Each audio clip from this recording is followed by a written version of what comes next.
Da da da da da da da da. See that? Okay. Hi, hello. Ooh. This video is not sponsored by Starbucks. It is sponsored by Matcha. Kidding. So I haven't looked at the astrology for Lionsgate yet. This is gonna be this is gonna be the Lionsgate video. Hopefully it's not 5 hours long. Because I was gonna say as you can see, I guess if you're watching this live, even if you're not, it is currently 7:10 a.m. where I am. I just got off of work not too long ago. Sticky notes. That's what I want. That is what I want. Excuse me. Good morning, Eve. How are you? I forget that you're up this early. You be up and at 'em. Woo! Early. In the morning. This is not the Pick a Prophecy video, but that video, I think I'm going to do it pre-recorded because I don't want to have 3 bottles open at once. Unless I'll do it on my days off. In that case, I wouldn't necessarily mind. Who knows? We'll see. Anyway. So I have my phone here. I got my old phone. You're on the porch? Really? Tea on the porch? Love it. I feel like I should do something like that to start my days off. It might go a little smoother if I did. So I have not looked at the astrology for tomorrow, but I will. I am going to do that right now.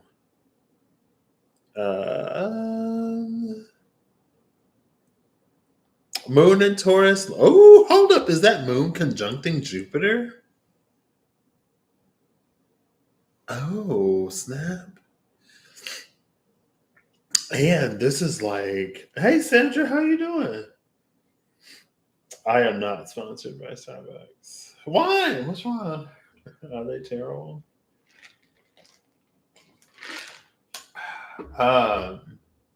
So the moon is going to be dancing. I keep getting my shirt wet. It's fine. The moon is going to be dancing in between Jupiter and Uranus tomorrow. So that's kind of gorgeous. I am high-key loving that. So let's see. We got Chiron, 19 degrees retrograde, Aries. The North Node at 27 degrees, Aries. Jupiter at 14 degrees, Aries. Uranus at 22 degrees, not Aries, Taurus. Jupiter at 14 Taurus, Uranus at 22 Taurus at 7:11 a.m. Central. The moon will be like 16 degrees, so it'll be between Jupiter and Uranus. The sun will be 15 degrees Leo, so that'll be square. The moon will be squaring the sun. Venus will be 23 degrees retrograde Leo, conjuncting Black Moon Lilith at 23 degrees Leo.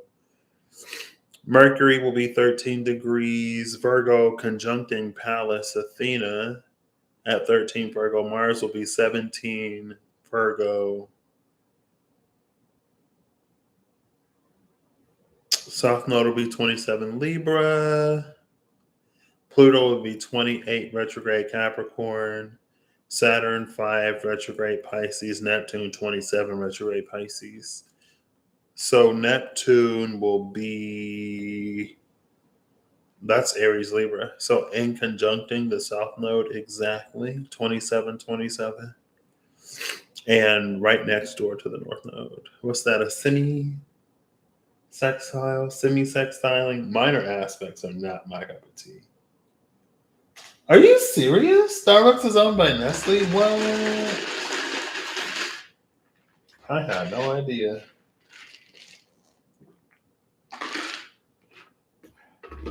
Has that always been the case? Did they sell out? Or did they get bought out? So that's the astrology. I think the only interesting thing, so what I know of Lionsgate is next to nothing. But I believe what I am recalling that may be incorrect about Lionsgate is a better way to put it. It's something to do with alignments over the pyramids of Giza, and it's like the sun and Sirius and something else. Because there were three pyramids and there's three things of note. One of them was the sun, the other one was Sirius. The third thing I don't remember. And yeah, it happens around this time of year. I think it was Codes of Harmony that requested a Lionsgate video, so that's what this is an attempt at. Excuse me. Yeah, I think the only interesting thing really was the moon dancing in between Jupiter and Uranus in Taurus. And also the sun was, oh yeah, the sun is squaring Uranus? Question mark? No, because that's 15 degrees, Leo. Oh yeah, it's the sun is squaring the moon and Jupiter. It's more exactly squaring Jupiter.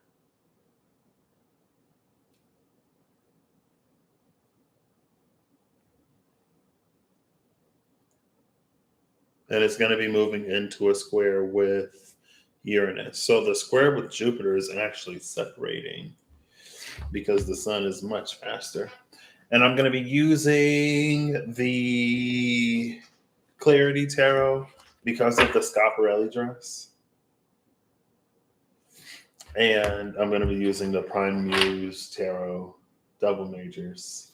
I would honestly use the Light Seers Tarot if I had it, but I don't, so I won't. Because the Strength card and the Light Seers, I believe, makes me think of Schiaparelli a little bit. It reminds me of the Schiaparelli dress. I can honestly use the Osho Zen Tarot.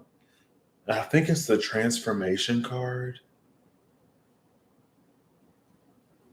But am I going to grab it? I don't know. Probably not.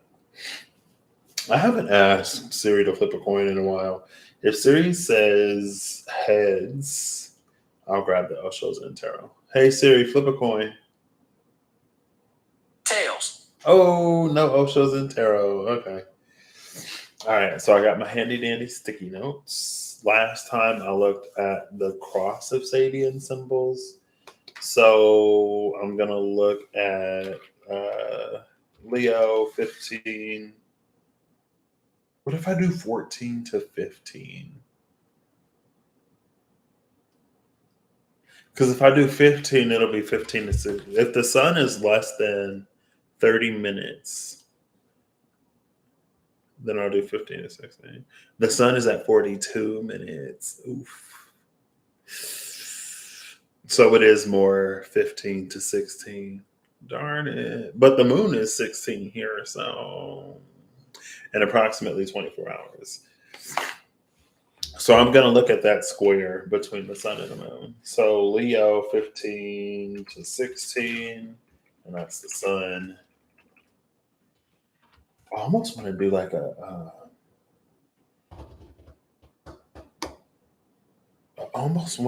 I Ching.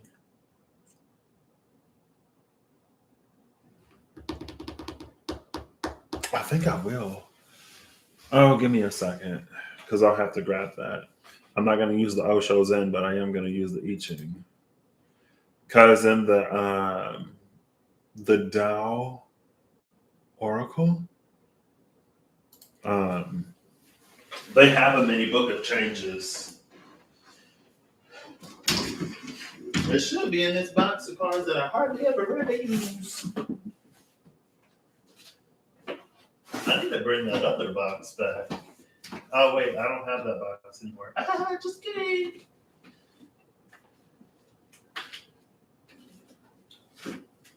Where is my Tao Oracle? Where's the Tao Oracle? Where is my Tao Oracle? Where's the Tao Oracle? Is it right here. It is. Woo! Oh. Come now. It has been an interesting, excuse me.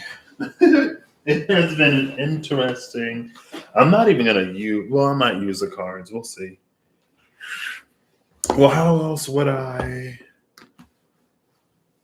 I primarily want to use the Book of Changes. I don't have a Book of Changes book or a PDF, so I'm going to use the book from the Tao Oracle, and I'm going to build the hexagram. I think what I'm going to do is it's the D6. Oh, I still have them on the floor. I'm going to roll 1d6 6 times. I'll roll 2 of them 3 times. I'm going to use the same 2 that I used last time. But so that's I can show you. I'm going to use this set, the purple ones. It almost look a little more blue in the bag. And these white ones. This is Chaos and Order from the little thing that I got. If it's a 1, then I can't remember how. This might not be right, but this is how I'm going to do it for the sake of how I'm doing it. And I'm going to type it on this sticky note so I remember, because I've been up for quite some time. I don't trust my brain to hold things. And we'll just see what's up with the energy of this Lionsgate. There's been an interesting week or so of lending understanding, question mark. And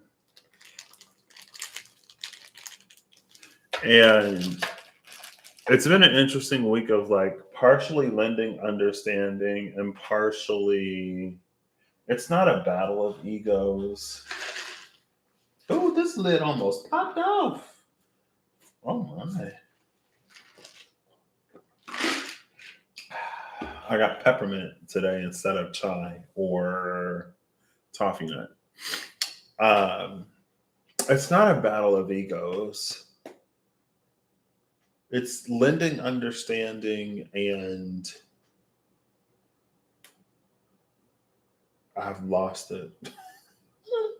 I lost it. My brain said no.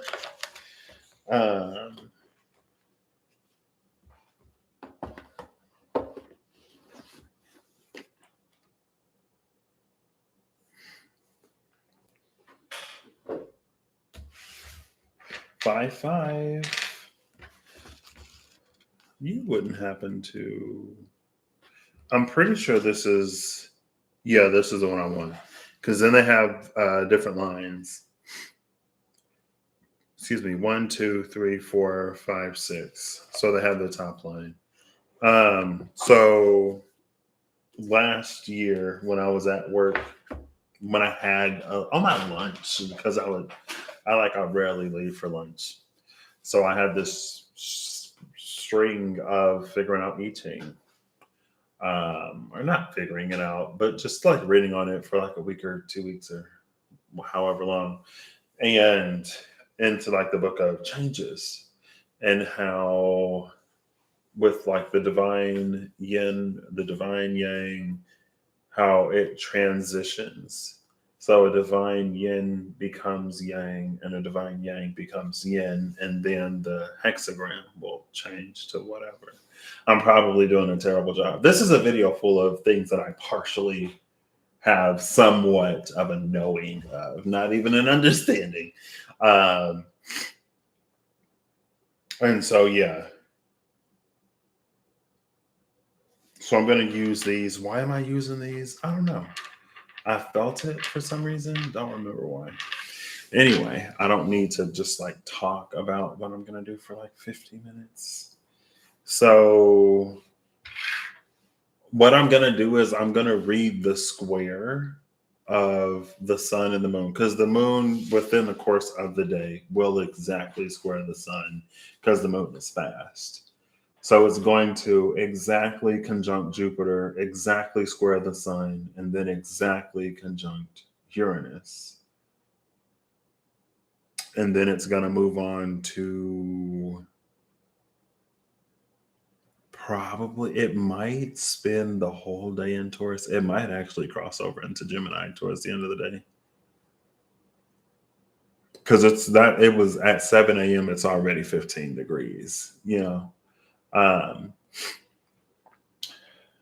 it's only been a few years on the down. Yeah, because I ain't heard about it at all. I had no idea.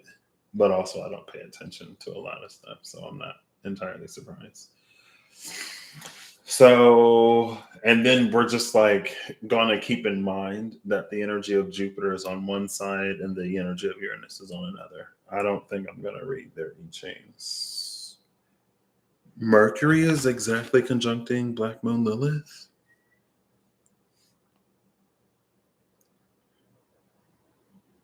No, Venus retrograde is exactly conjuncting Black Moon Lilith. So that's another one that I'm going to look at. But that's only one. Like there, I don't think there's anything else at 23 degrees.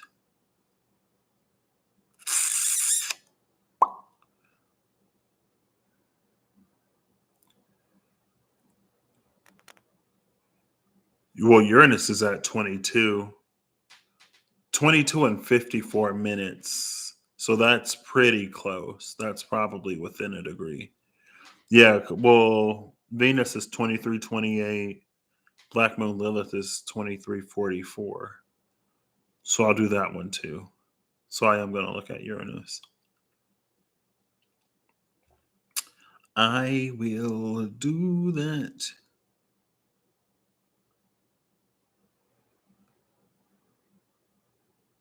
Jupiter is 14:24. Okay. So Leo 15 to 16 is the sun. Taurus 15 to 16 is the moon.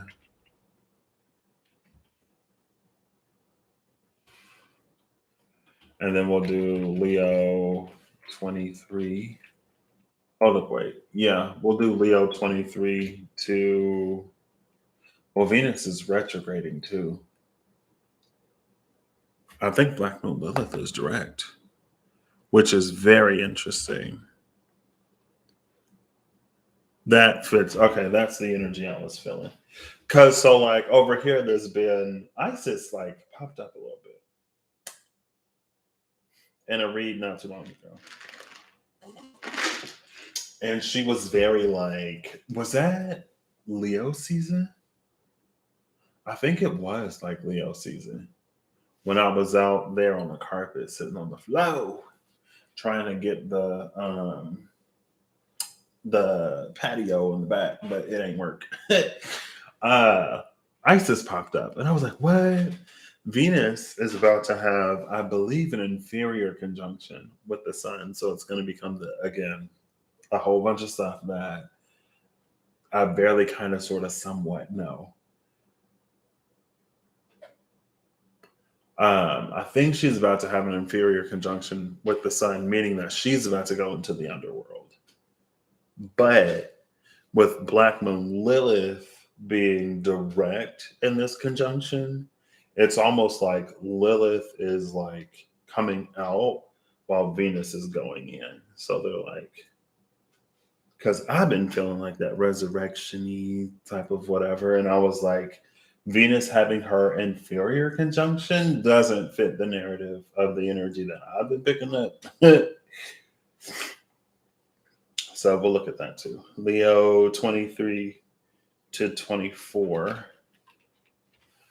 is Venus, RX, and BL Lilith. Because there's Black Moon Lilith and then there's an asteroid Lilith. There's two Liliths in astrology, apparently. So I'm gonna look at the crosses of this same because I love it. I love it. And that's a cross. That's a square between Taurus and Leo. So that one's easy. And I'm only gonna read the cross of Taurus and Leo. So I'm not even gonna look at Scorpio or Aquarius. Crosses of the Sabian symbols. Now we're going into fixed. We just had a Grand Cardinal cross not too long ago. They done changed stuff up on here. They done changed it up. Here we go. 15 to 16, Taurus, Leo, Scorpio, Aquarius. Well, I'll read the whole thing and then I'll just read it with the things, okay? So, Taurus 15 to 16, an old man attempting vainly to reveal the mysteries. Leo 15 to 16, sunshine just after a storm. Scorpio 15 to 16, a girl's face breaking into a smile. Aquarius is a big businessman at his desk. This cross describes the relationship between our inner selves. According to voice dialogue, a branch of Jungian psychology, we have many personas within us, such as the inner critic, the patriarch, the matriarch, and many more. There are many repressed personas and only a few dominant personas. The dominant personas depend on the family structure you were born into. For example, your family members had already taken certain personas, such as the nurturer, the pusher, the charmer. And to fit in, you needed to take on a persona that didn't compete with what was already there. For example, the grump. Often the youngest member will express the leftover, repressed emotions and personas of the rest of the family. My experience with the energies of inner selves and voice dialogue resulted in a more self acceptance. Therefore, I could be more accepting of difficult others in my life. Oh my gosh, is this almost literally talking about that thing that I was trying to communicate about how there's been an energy of like understanding of others and this almost battle of egos? Wait, crazy, right? Anyway, it's fine. Um, My experience with the energies of inner selves and voice dialogue resulted in a more self acceptance. Therefore, I could be more accepting of difficult others in my life. I was also learning facilitation skills and had read books about negotiation, which are tools for self mastery. Putting the inner selves in their proper places and listening to their points of view fairly without any of them dominating. These tools are particularly important in business as the ability to withhold your opinion and draw others out gives you more information and leverage to make a decision. It is the same when working with the inner selves. The one who makes the decision is called the aware ego, whose role is to hold a healthy dynamic between selves rather than try to satisfy any particular self. Its process is to have mastery over the rabble of selves. You may consider it a referee, decision maker, or Aquarius's businessman whose most important resource is people. Leo symbol describes one emotional experience that follows another, that a war between repressed and dominating selves has just been resolved. For example, the tension between a pusher self that wants to achieve and the opposing lazy self that wants to rest. Both selves have valid points of view to respect. However, one has dominated for a long time, and the opposing repressed self has had enough and is asserting itself for the good of the human being, who may be shocked to discover this aspect of themselves. Oh, girl, hold up. Am I getting red right now? This is so interesting. I did not expect Jungian psychology. I feel like Rob would love it. Actually, this is hilarious because I was talking to Rob maybe a week or two ago. And I don't know if it was this exactly, but he was telling me that he had just like read about dominant selves and like how there may be versions of the self that we're not aware of that manifest or something like I don't remember. It was super interesting. And my brain is tired, but yeah, anyway.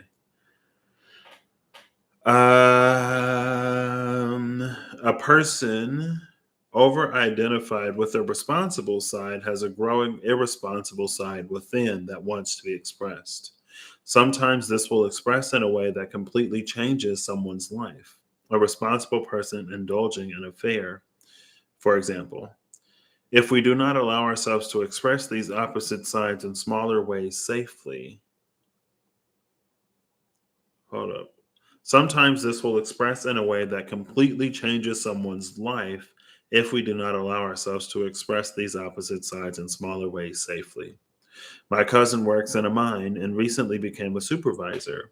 His inner patriarch wanted to fire someone for their bad work ethic, and his inner matriarch lost sleep over depriving a family of a livelihood. The patriarch and matriarch kept him up at night, fighting in his head before he made a decision.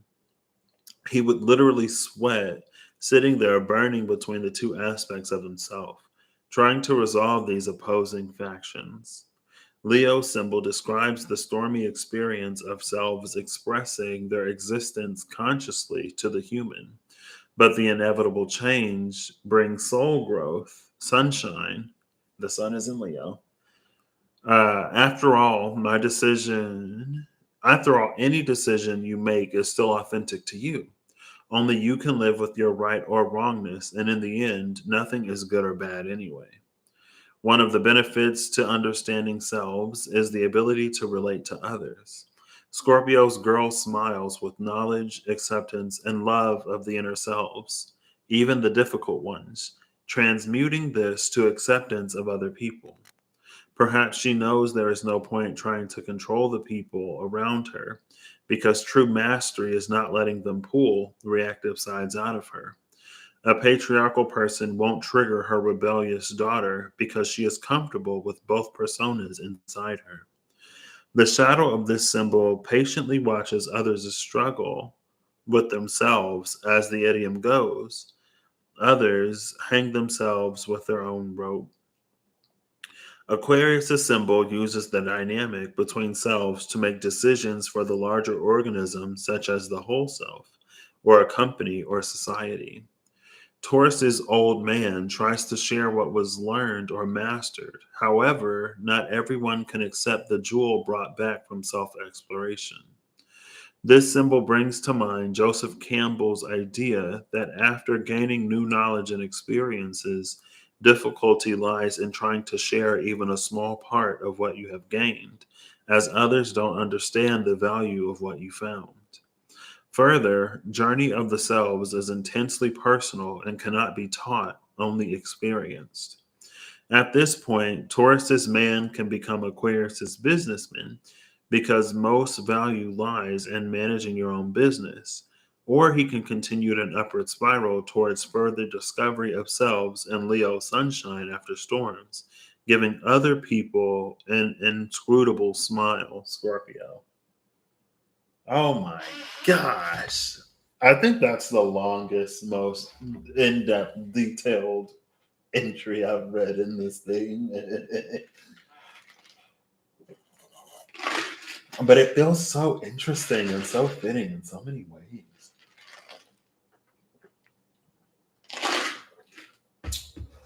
So, this cross is all about different aspects of the self.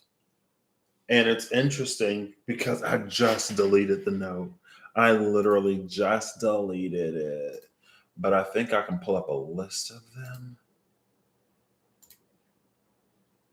It's right here. So what we did well in the pre-Lionsgate, the child and the machete came out. And if I recall correctly, it was this like the inner child and the warrior, excuse me. And so I think typically when we hear or talk about, or when the inner child comes up, it's this super like innocent, playful, naive, whatever. But with this, because it's like that's what we did well. Like we did the inner child thing well, we did the warrior thing well. And then what we were closing out, I don't remember the rest, honestly. It might come to me if I sat here and thought about it, but it's fine.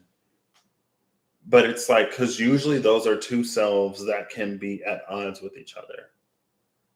It's like, it feels like within the context of a lot of spiritual conversation, one can't be in an energy of the inner child and simultaneously in the energy of a warrior, because the inner child is pure and innocent and only cares about the fun things in life and has never experienced or has no concern for anything of a serious nature or like real life. You know what I mean? And the warrior is like the opposite. The warrior has no time for frivolities and stuff like that, and it's combative and blah blah blah.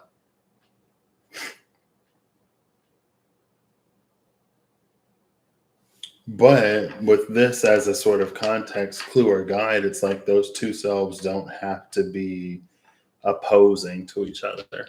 They can exist simultaneously. And I think that came out. Was there like transition? I think it ended in like the moon. And oh, it was because it was feminine, masculine, and then two masculine, and then two feminine. The ankla, it was the anchor, and oh, I don't remember the other one. It was the anchor and something else. And like the anchor in that deck was in water. So it was like the anchor is where it needs to be in order to do whatever it needs to do. There was something about learning to connect to oneself deeply. It was because the inner child and that warrior, because those sub archetypes or because those personas weren't seen as opposing or antagonistic to each other, it's because they were able to begin sharing similar spaces that we could connect to ourselves more deeply and more fully and more wholly. And it was important for us to be deeply connected to ourselves because that's where the message was going to come from. It was the ancla and the crossroads, la cruce, el ancla, el cruce, because they were both masculine. See, I touch it, come back to me. And that was the thing. It's like the message in the bottle is not at the top. It's not floating on the waves. It was like it sunk to the ocean floor. And this, it talked about, I think it talked about making choices and decisions. I already forgot what I just read partially. And then in the future, it was La Luna and Las Nubes, the moon and the clouds. And there was nothing certain. There was nothing concrete. There was nothing whatever off into the future. Or that was what to be mindful of. We were to be mindful of the fact that we don't know everything and that life is inherently mysterious because anything can happen at any time. But being deeply connected to self would help us make an important choice and decision without crossroads. And again, it was resolving those seemingly antagonistic sides of ourself that gave us the capacity and capability to be more present in a conversation with the self. So interesting how that's kind of, I mean, I guess it isn't because it was meant to be like a pre-Lionsgate leading up to Lionsgate thing. Apparently now is where it's like it's go time, it's action time or something. Um, there was also a lot of focus on other people, but it was more so like in being able, it's basically we meet other people as far as we meet ourselves, and because we've met ourselves so deeply we can meet others just as deeply, but there's like an acceptance to others or with others, um, which is interesting because with this North Node Aries shift, it seems that my patience might be running a little thin with some folks or for certain things. Oof. I didn't expect all this. I love it though. Okay, so the sun is sunshine just after a storm. Sunshine just after a storm. And then Taurus is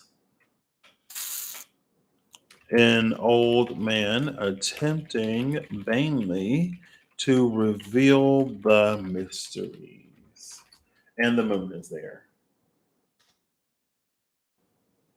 So, yeah, I'm almost wondering if I shouldn't have used the SKT so I can get the Archangel of Mysteries.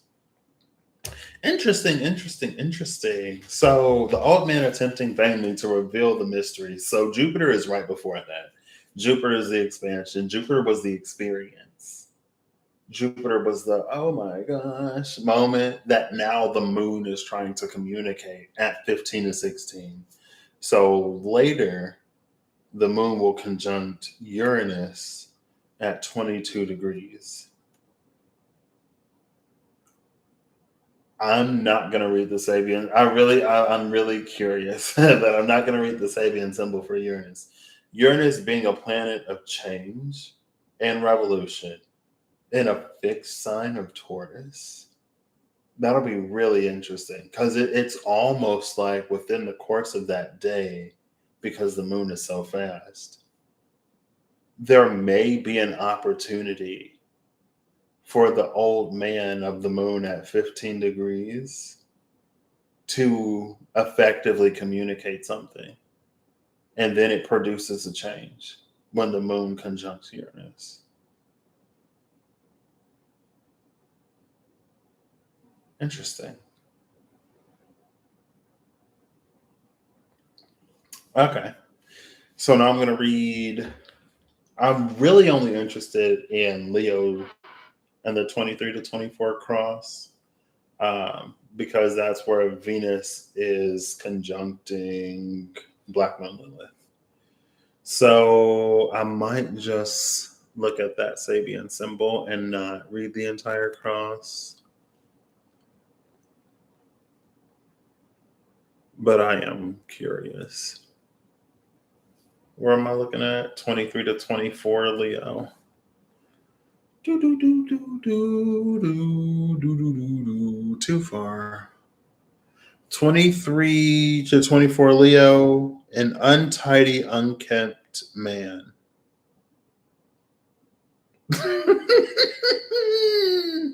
Oof, or he's lost his mind. It's fine. An untidy, unkempt man. An old man attempting vainly to reveal the mysteries. That's interesting though, because at 22 Uranus, that there was that potential. If it's communicated, a potential for a great change, effectively, or if it's like message received. It's almost like if it isn't, then that square persists over, and that's when it becomes untied and unkempt. That makes me think of there's a card in the Mausolea Oracle of Souls, and it's kind of this. It's like it's the person that has the breakthrough or the knowing or something, and they just can't communicate it.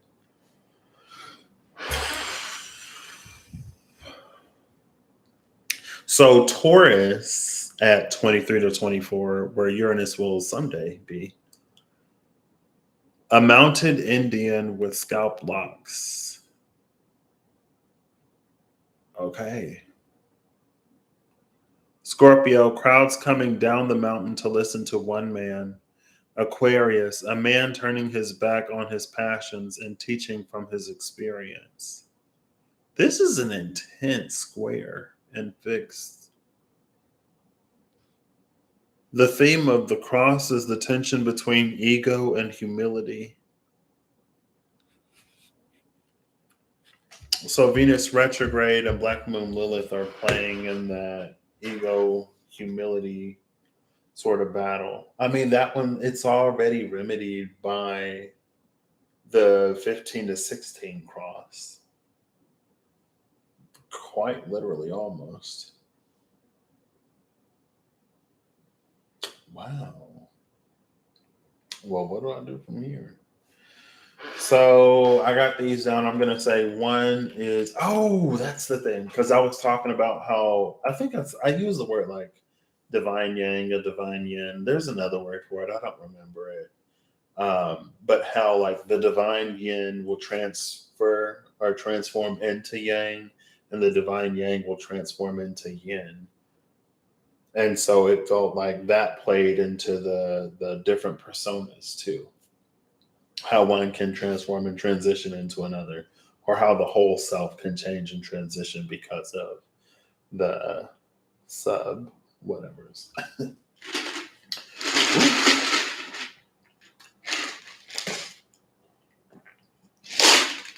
I feel like my throat is starting to get a little dry and raspy.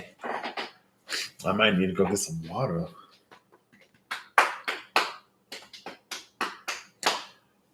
Yeah, so one is going to be yang to yin. 6 is going to be yin to yang. That old, I think it's old yang and old yin, maybe. I don't remember. It was a while ago, almost a year ish. Coming up on a year ish. Because I remember at that point, we were pretty close to the shutdown. I was already by myself at that point. So, anyway. So 6 is going to be old yang. No, old yin is going to be 6. Old yang is going to be 1. So then that means that 3 and 5 are yang, and then 2 and 4 yin. Again, I don't know if that's how it typically is, if there is a typical, but that's how it's going to be today. Oh my gosh. My throat is getting all bad.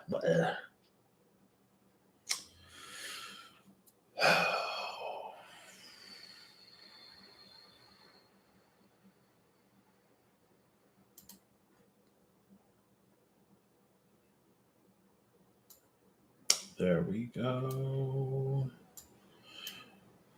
So I have my sticky note. I have everything I need, I guess, to begin. Sunshine after a storm. 2 years ago. It was 3 years ago.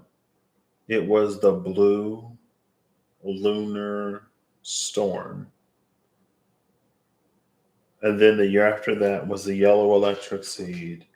And the year after that was the red existing moon. Now it is the white overtone wizard. Because Lion's Gate is roughly around the time that the Mayan dream spell switches over. Or the opening of Lion's Gate is like really close, but the peak is 8-8. Anyway. Because of the storm. I was like, why did I go back that far? Because of the storm and sunshine just after a storm.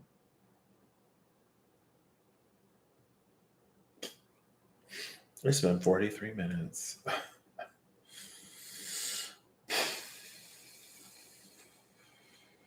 Okay. I think I'm done with this. I think I want a timestamp, though.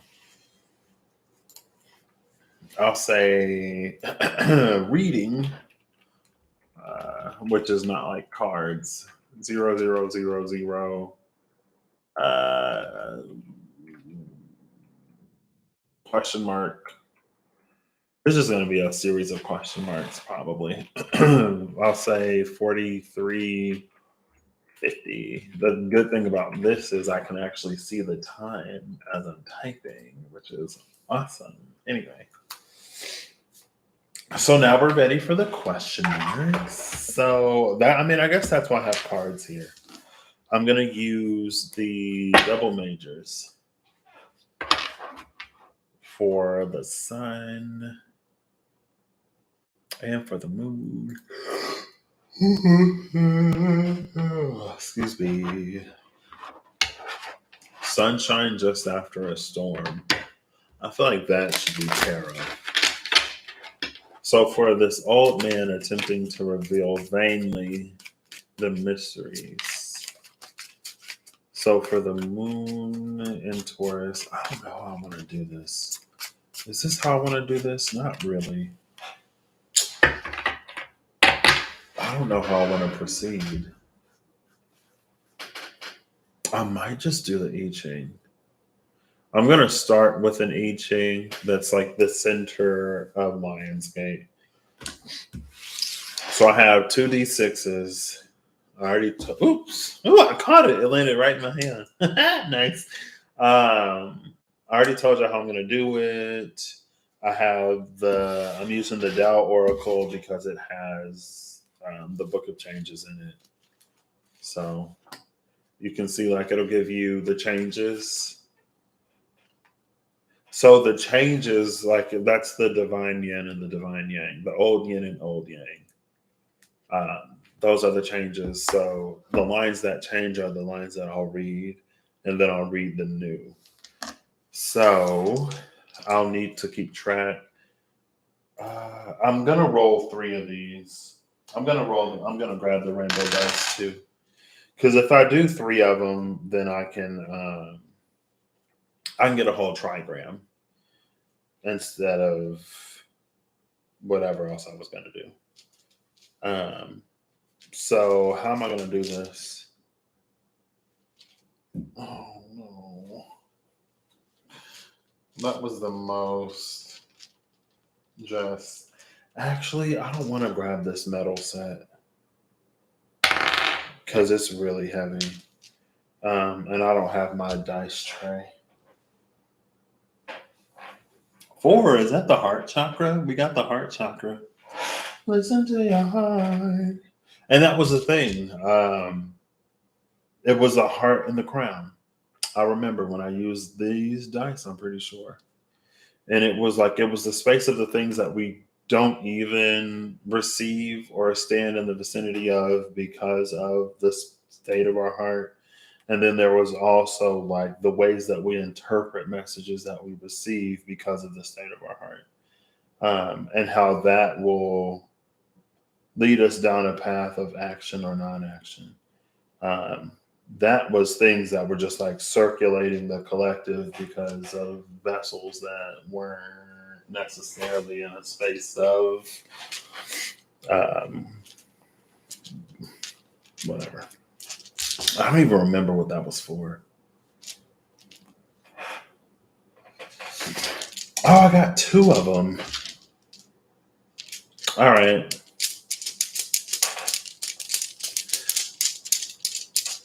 I don't even know if anyone's in here right now. I'm going to post a little poll real quick. And I'm only going to leave it up for a hot minute. And it's going to be, I wish I could do arrows, left or right. I would do both and then timestamp, but sure, we'll do it. How do I not add the poll? X. There we go. Great. So I'm just going to have to keep track on my sticky note. I'll do both. So you can choose either this bag on the left or this bag on the right that's hidden behind my sticky note.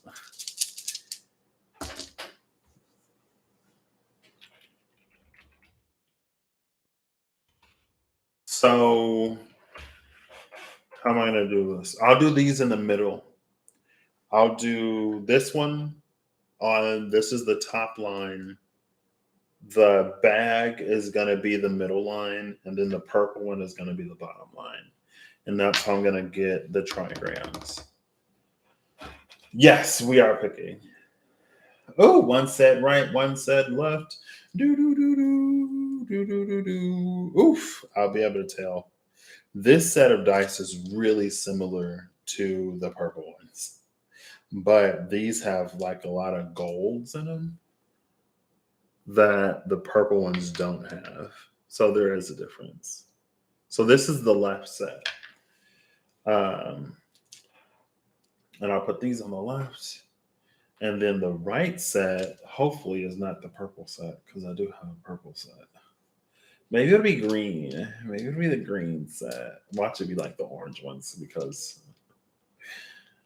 if I guess correctly, my head will get too big.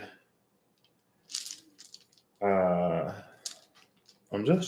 trying to just pull the D6 out. Oh, it's the gray ones. Oof. The gray dice are those ones could be a little rough. I didn't use them too often, but when I was using the dice in the diceology, the gray set were like, oof. So the right one was this gray one, which is interesting because it's like the black and the white, and here's the gray in the middle, and it's literally going in the middle. So, all right.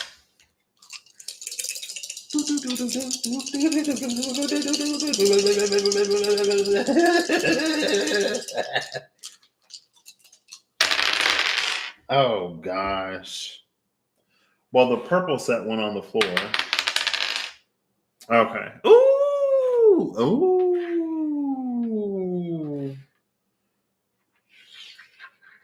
So we have 5, 3, 6, and 6. So the purple set fell into my lap, so I re-rolled it. It came up a 6. So that's old yin. The gray set came up with old yin. The white one is yang. They're both yang. So if you chose left, your top trigram is going to be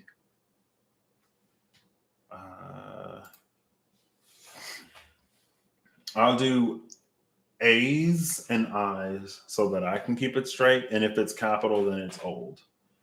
So, excuse me. So for the left one, it is yang,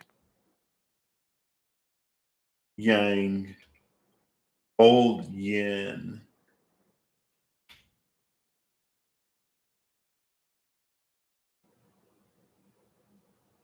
And for the right one, it's yang, old yin, old yin.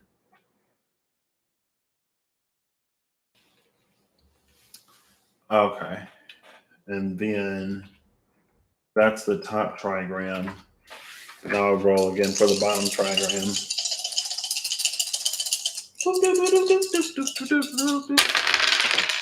Oh my gosh.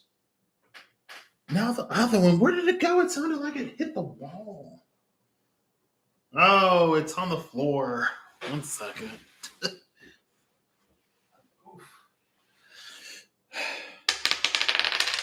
Oof. This, okay, so if you chose this time it's the left side. Well, it's the right. Oh my gosh. This bottom trigram is real fluxy. It's real fluxy. It's, yeah. So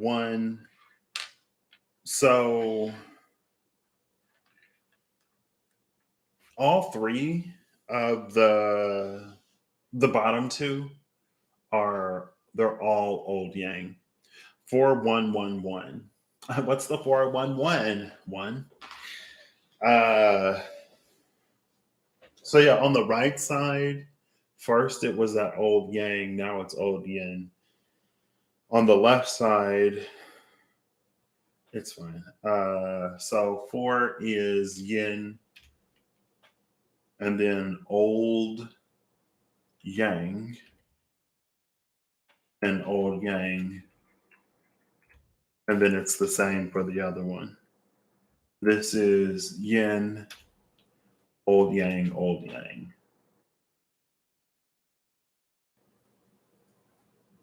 Okay. Now I gotta grab the book and see. Now I gotta try to put these together. I think yang is the solid line, yin is the dash line, but I don't remember. The yang. Yep, here we go. Changing yin, changing yang.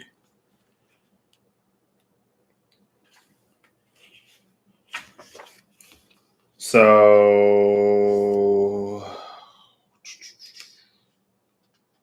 yang is a solid line, yin is a dashed line. Oh my gosh. I was trying to use all digital, but it would be more beneficial to me if I like wrote it out or drew it out. Oof. I need to go to bed at some point. I still gotta work tonight. My brain is just like fried. So I'm just gonna do this. I'll do the bottom trigram first because they're the same. So the bottom trigram is yin, old yang, old yang. Now let's get into these.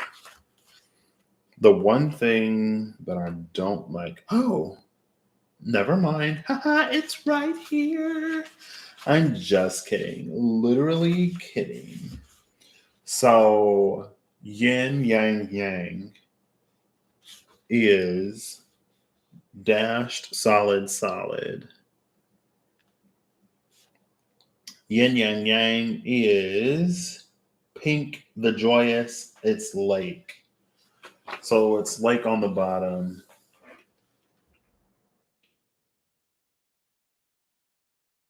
But after the transformation, that's yin, yin, yin, because all of the old yangs become yin. So the bottom trigram becomes, is it, oh girl, who are you? Uh, is that Earth?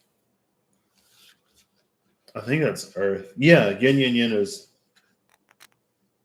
Earth. Lake slash Earth.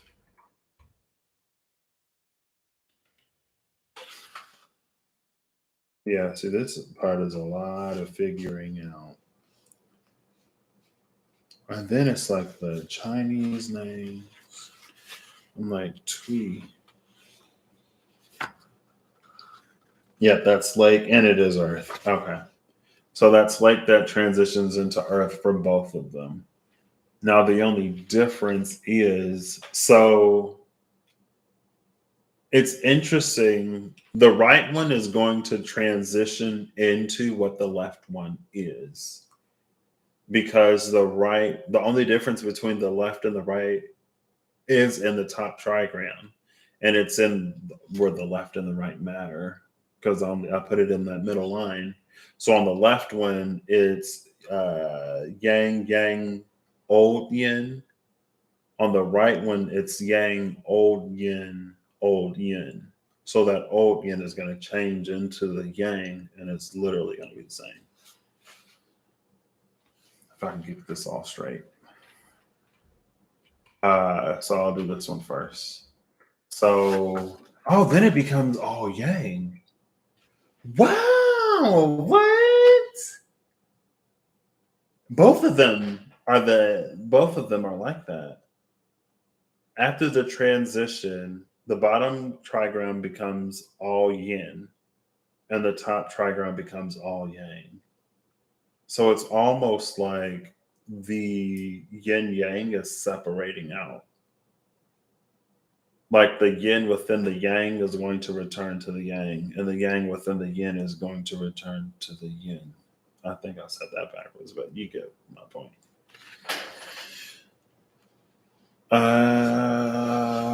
So yang, yang, yin is solid, solid, dashed, which is wind. That becomes heaven.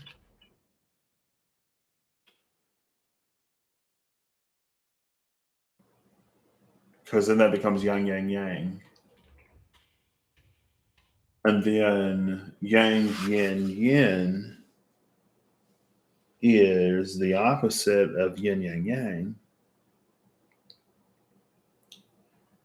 Yang, yang, yin. Hold up. This is yang, yin, yin. That's why. Yang yin yin is mountain. So this is mountain that becomes heaven. Well, the mountain is a lot closer to. Well, oh, that's interesting. Because wind almost gives like a breath feel. And that's like the breath in heaven is really close, but also the mountains are close to the heavens because they're so tall. So they both carry an aspect of heaven in different ways or in different modalities. Oh my gosh. Do. What have I gotten myself into? So this is wind over lake. Now I gotta. Can I get? Is there an actual? Wait, is it on the back of the book? Yep, it is. Wind. Oh, look. I could have literally just used the cheat sheet on the back. Boo. It's fine.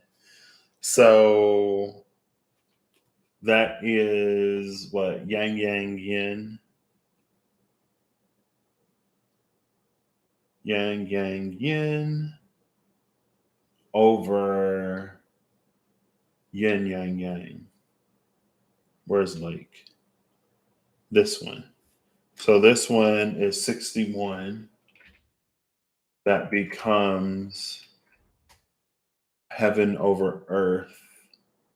Heaven on the upper, earth on the lower 12. The right one is mountain over lake, which is yang yin yin. Well, mountain is easy. Over lake, which is 41. That becomes 12 because they both become the same thing.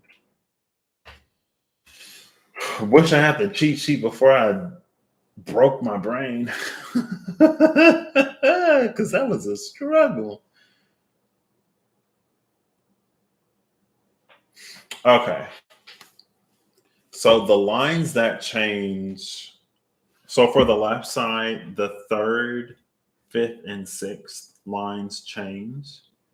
And then for the right side, the second, third, fifth, and sixth lines change.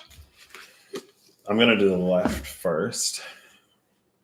This is going to be timestamp galore. So left, I'm going to call you one. Oh my gosh, it's only been an hour. Ooh. 10240. So if you chose left, then this timestamp is for you. If you got to come and go or whatever, go to work. Oh my gosh, I'm already regretting it. It's fine. I skipped the gym to do this today because I was like, oh, just in case I should wait. It's fine. See, the beauty of like having a 4-day work week is I'm already halfway through the week. Woo! It's day 3 tonight, and then it'll be Friday. Okay. So 61. If you chose left, then you start at. I could find a card too. You start at inner truth. Inner truth. I feel like that is like so appropriate. You know what I mean? Oh, I already put the cards away. It's fine. So you get no cards. You don't get to see them. But I will read you part of this at the very least. Truth is not found by adopting certain beliefs or by social conditioning. I'm not going to do this. Wait, because this is a lot. Maybe I'll read the first and the last. Truth is not found by adopting certain beliefs or by social conditioning. It is the silent voice of the heart that responds to what is with detached clarity, untainted by emotionalism. That is always available, but very often ignored. It is experienced as intuitive knowing that sees through the problems, blocks, and barriers conjured up by becoming overly fixated on achieving and attaining. It needs no support or approval. Whenever we are humble enough to respect the integrity of the inner voice and heed its guidance, the effect is a transformative one. The experience of inner truth ultimately is in your attitude. It is not a point of debate, but a deep knowing that is part of your fundament. It is a source of doubt. If it is a source of doubt, you have missed it entirely. That's the first and the last paragraph. So your changing lines are, I'll read them. When you look outside yourself for direction, approval, or affirmation, you set yourself up to be confused at best, or even at war with what you know to be true. Do you think those people in the audience at live television shows really mean it when they applaud and cheer in response to the cue cards? It's time to close your eyes to all external cues and look for what makes you applaud and cheer from the inside out. It's not too late to rescue yourself from being dragged by the nose through all your ups and downs, unless, of course, that really is your idea of entertainment. Like a mirror, you are able simply to reflect what is, without passing judgment or distorting the images with preconceived ideas about how things should be. Wandering around in the past or projecting dreams into the future is the surest way to escape from the now. It might be time to remind yourself that the only real journey is from here to here. Turn your attention to where your feet are and do your best to stay connected to them.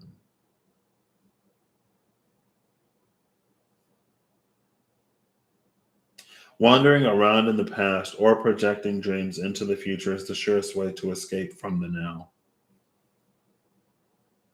It might be time to remind yourself that the only real journey is from here to here. Turn your attention to where your feet are and do your best to stay connected to them.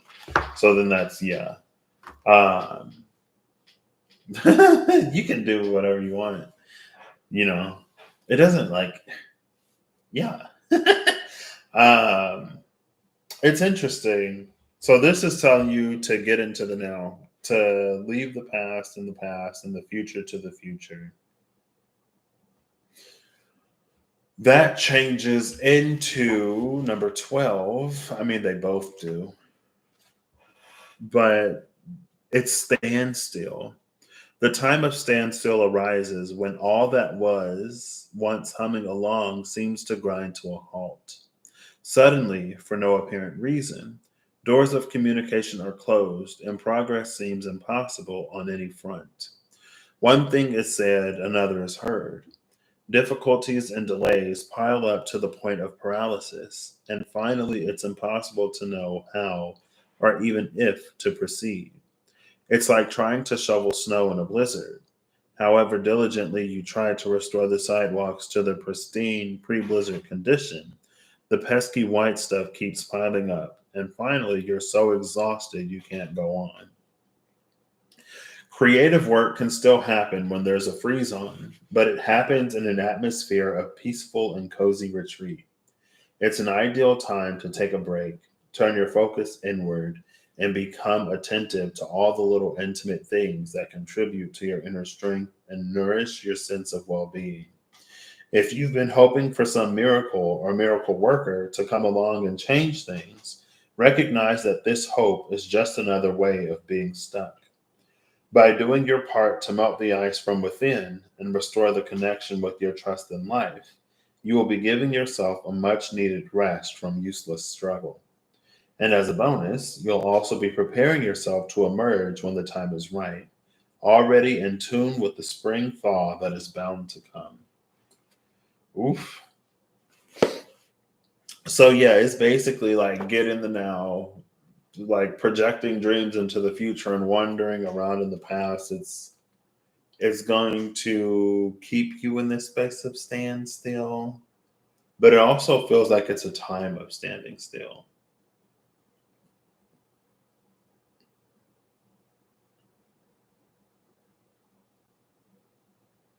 There's also something about an atmosphere of peace and cozy retreat that allows you to continue creative work even when it's difficult. So since your first your first hexagram was all about inner voice, like even the inner voice itself said it's not a time to listen to anything external to you. So that includes this. You're in real take it as it resonates. You're doing it territory. I think also in this time of standstill, I have cards. I feel like I don't have cards for this. I should have pulled the Osho's in tarot. It's fine.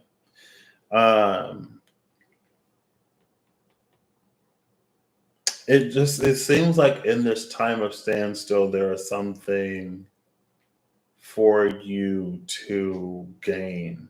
It's weird though, because it almost makes me think of in a time of standstill, you look for the thing that's still moving.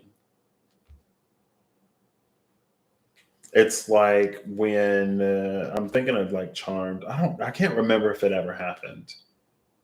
I guess it just makes me think of something when the world is stopped and one person can move, and then they find somebody else that can also move when the world is stopped. But instead of somebody, it's something. So that was the left one. For the right one, you start with 41.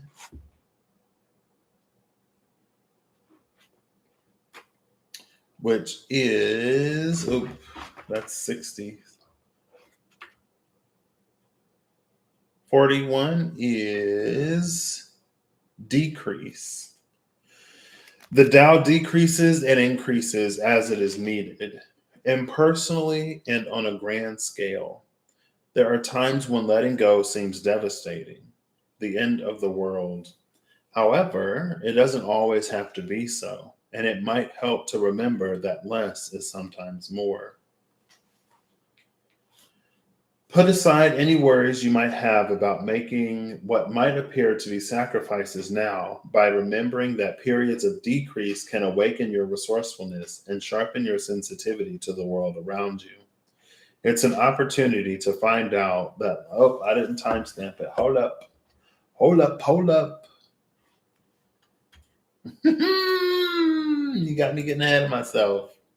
Look at me. You got me getting ahead. So right is 1:12:40. So 10 minutes. Cool. So if you chose right, let's do this again. The Tao decreases and increases as it is needed, impersonally and on a grand scale. There are times when letting go seems devastating, the end of the world. However, it doesn't always have to be so, and it might help to remember that less is sometimes more.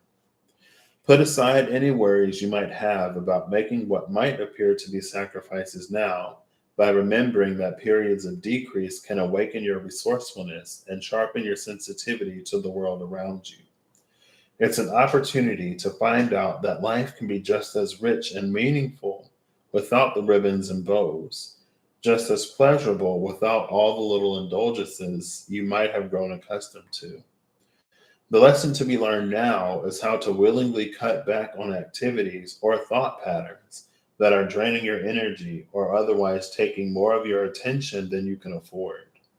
If life proceeds to facilitate this process by forcing you to cut back even more, turn your attention to making the most of what you have rather than focusing on what is being taken away or what's happening for the guy next to you. It is an invitation to contemplate the bigger picture of your life and sort out the essential from the non-essential. If you can learn to pass through times of decrease without fretting and trying to hold on, you will come to understand the benefits that simpler times always bring. Like a good spring cleaning, letting go can freshen your outlook, create more room to grow, and unburden your heart. So your lines, it was like 2, 3, 5, and 6. Those are the lines that change for you. So once we've been stripped of whatever it is that must be taken away, we are vulnerable, laid bare. It might be that you need help or support from others, and there is no shame in this. Mysteriously, only after you have experienced the necessity of letting go are you able to be empathetic to the plight of others and to sincerely give from the heart. Being confronted with the reality that it's time to withdraw from certain activities is directly related to how much of your identity you have invested in them. A time of decrease can seem to come upon us in an instant, like the bursting bubble of a stock market crash. The upset shifts everybody's focus, and it can bring out the best in people by forcing them to recognize and appreciate what they have. You might be wondering why everybody else seems to be suffering so much from the need to simplify and cut back, while you find the same circumstances to be refreshingly in tune with your own inner rhythms. If so, celebrate your good fortune and do what you can to help others look at the rainbows rather than fixate on the clouds, rather than fixate on las nubes. Decrease is a little like going on a diet. The earliest days can be a torture, overwhelmed by thoughts of all the goodies you can't have. Everyone else's plate looks mouth-watering, and your own seems so bland. Comparison is a hellish, nasty habit of the ego that continuously needs to evaluate how it's doing in relation to others. There is absolutely no point to the exercise, and indulging it will only make you feel bad. And then again, that changes into the standstill. The time of standstill arises when all that was once humming along seems to grind to a halt. Suddenly, for no apparent reason, doors of communication are closed and progress seems impossible on any front. One thing is said, another is heard. Difficulties and delays pile up to the point of paralysis, and finally, it's impossible to know how or even if to proceed. It's like trying to shovel snow in a blizzard. However diligently you try to restore the sidewalks to their pristine pre blizzard condition, the pesky white stuff keeps piling up, and finally you're so exhausted you can't go on. Creative work can still happen when there's a freeze on, but it happens in an atmosphere of peaceful and cozy retreat. It's an ideal time to take a break, turn your focus inward, and become attentive to all the little intimate things that contribute to your inner strength and nourish your sense of well being. If you've been hoping for some miracle or miracle worker to come along and change things, recognize that this hope is just another way of being stuck. By doing your part to melt the ice from within and restore the connection with your trust in life, you will be giving yourself a much needed rest from useless struggle. And as a bonus, you'll also be preparing yourself to emerge when the time is right, already in tune with the spring fall that is bound to come. So there's I Ching. Seems like things are at a standstill either way. And it's interesting because things are like transitioning into a standstill. The standstill in, oh my gosh, the standstill in the Mystical Shaman Oracle cards. I'm going to say it's number 52. It probably isn't. Now I'm curious. Hold up. Give me a second. I got to see. I'll show you. Standstill is a portal card.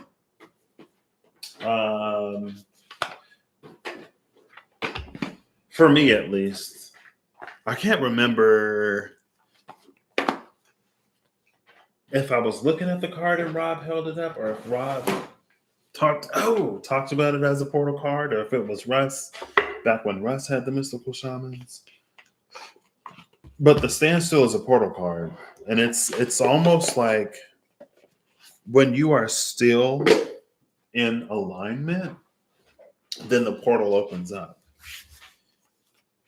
I will show you. We're going to look before and after the standstill since it came out for both of you. Okay, well, what do I timestamp next? Just okay. Both. We'll say 1:19:40. I told you this is going to be a lot of timestamps. They're probably not all going to make sense because it's difficult. I'm going to look before and after the standstill because they both got the standstill.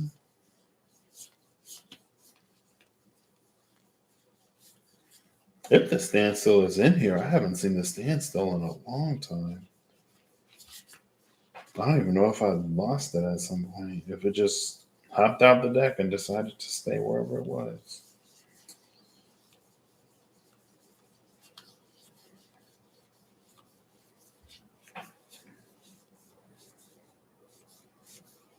Oh, goodness. It is number 52. Wow, my memory was right. I don't know how I remembered that. I just did. It is number 52. Okay. All right. I said 52, right? I couldn't be misremembering, but I'm pretty sure I said 52. I had a strong feeling it was 52. Standstill used to be one of my favorite cards because it's one of those energies that it's almost like Flissa in a way, but not quite. It's one of those energies where it's like it's hard to notice that anything is happening in it. It's one of those that's like low key beautiful. Is it really? So 63. Oh my gosh. On the left side of the standstill is number 36. On the right side of standstill is number 63. Standstill is in this mirror.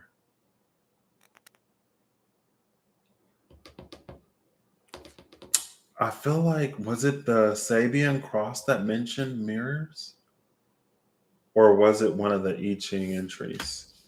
63, 52, 36. You see that? It's right in the middle of that mirror between wind and the middle world. Between wind and middle world is standstill.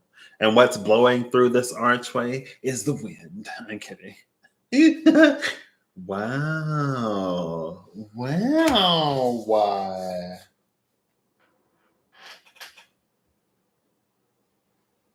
Interesting.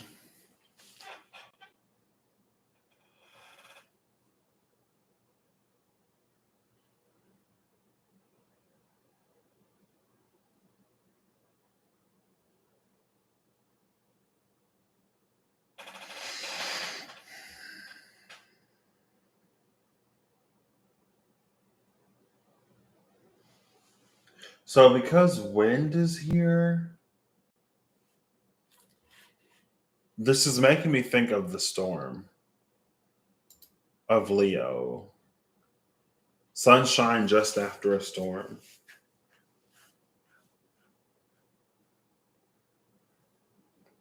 So I guess standstill moves an energy to the eye. I don't know if the storm is necessarily stopped.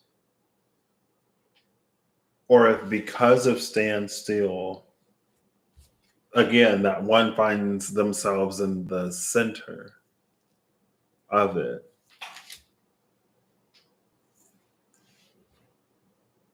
I think it's leaning towards Eye of the Storm because it said creative work is still possible with the freeze on, but it requires a atmosphere of peaceful and cozy retreat. So the atmosphere of peaceful and cozy retreat exists regardless of the condition, say, of the world around it. That's the beauty of standstill, or the power of standstill. That's when standstill comes in like a power, or like beauty, or like grace. In the presence, in the midst, or at the end of like the storm, or chaos, or upheaval.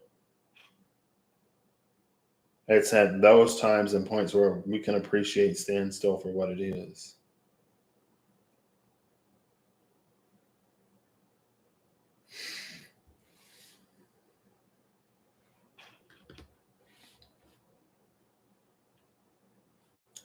So the left's approach, hey Kirsty, how you doing? So the left's approach to stand still was inner truth. And that was another thing. It's almost like the left self initiates into stand still. It's like the left is internally guided to that standstill energy. The right is externally motivated to a standstill energy because the right is experiencing decrease. And it's in the presence of decrease that we get the opportunity to appreciate what we have and to change up the way that we think about things and stuff like that. There's a lot changing. On the left side, half of it changed. On the right side, 2/3 of it changed. One is again externally motivated. One is more externally motivated. The other is more internally motivated. Been outside to your butterfly garden. Excuse me. You nearly left and became a butterfly. Now every time I see a butterfly, I'm like, is that you, Kirsty?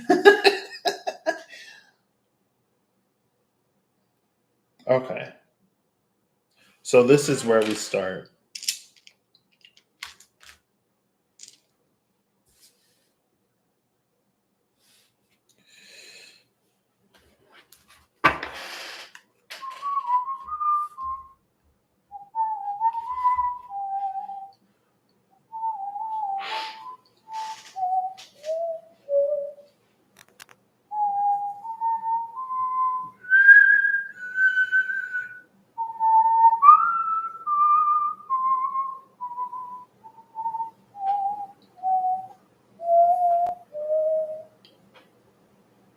I kind of don't know where to go from here. Like, I feel like I do, but I don't.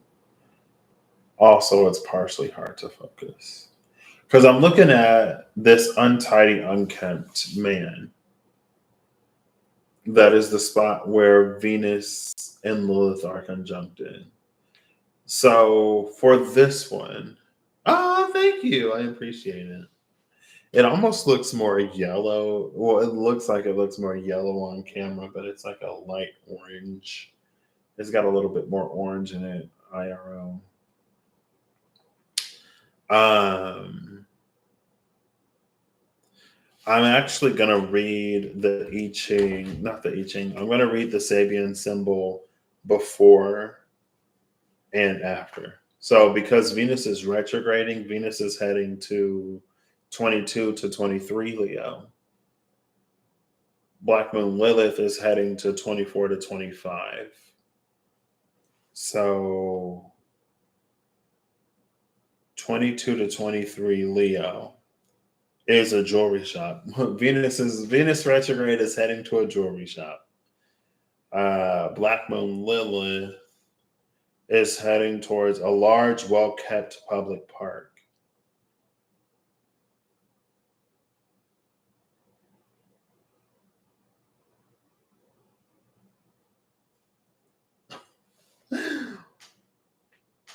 So we have the unkempt, untidy man in one direction heading to a jewelry shop and the other direction heading to a large, well-kept public park.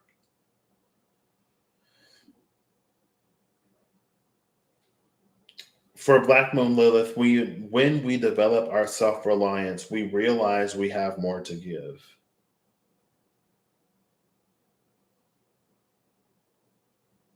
Venus retrograde, the theme of this cross is beauty. Taurus's shop displays jewels for admiring to create desire in the shopper to possess any that he or she chooses.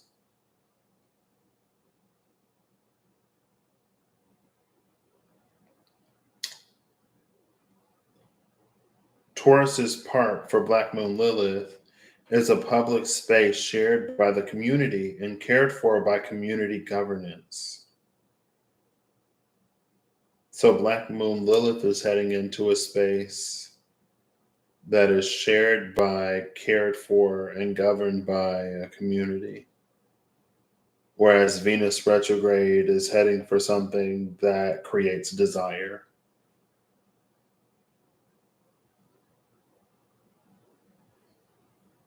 Displays things for admiring to create desire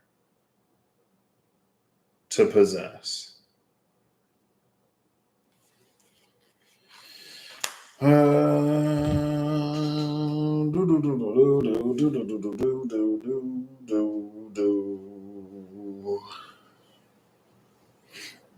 So that's just like Venus retrograde is more focused on the self. Black Moon Lilith direct is more focused on um,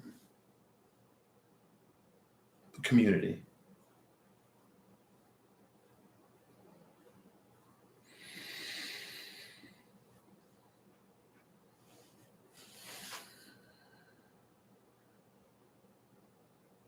I don't know if I got the right cards for this. Let's do it. I've been seeing a lot of Andrea's Fashion Galaxy. I think that's what it's called in the YouTube shorts. I love her. Anyway, it's fine. So, for Venus retrograde, cool. For Black Moon Lilith, direct. Somebody flipped over inside. Venus came out. Black Moon Lilith is still in the fold. Black Moon Lilith is this emperor, which is our traditional emperor. Venus retrograde is the Knight of Swords, literally moving towards the direction of the past. It's heading off to the left with at speed.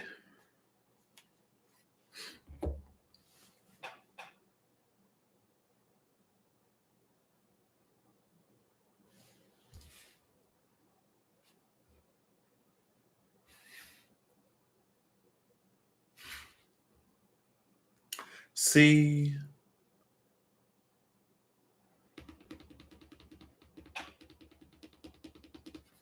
what eyebrow is. I feel like I can never do it intentionally or like on purpose. But if it happens naturally, I'm just like, wait. There we go. Venus retrograde is interesting just because of the energy of standstill.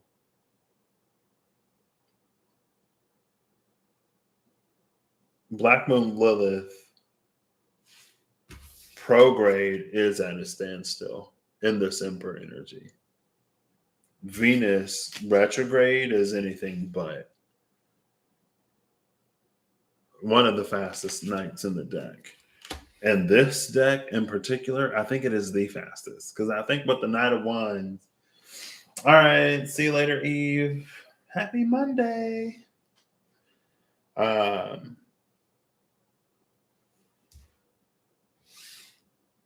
let me timestamp this. Excuse me. We'll say Venus RX / BL Lilith. Should it be like BM Black Moon? We'll say 132. Timestamps are approximations. This is your reminder, unless they're provided by somebody else. Because I'm not going to go back. It's about a minute ago.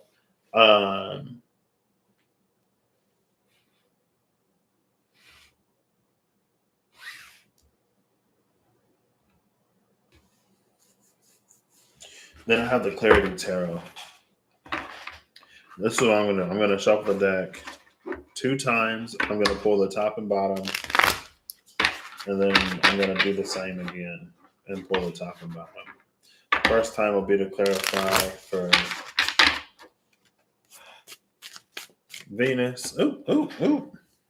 Well, the top card fell on the floor. We have a King of Swords and the Star.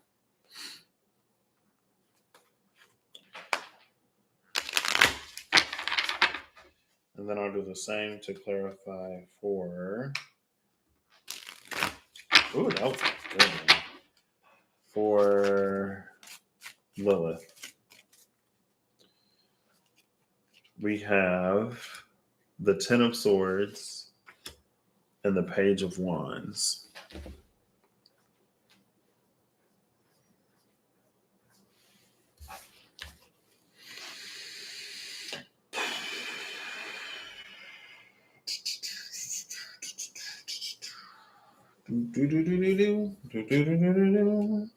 So Venus is moving real. This it feels like an energy of trying to correct a mistake in the past because it's headed in the direction of the past.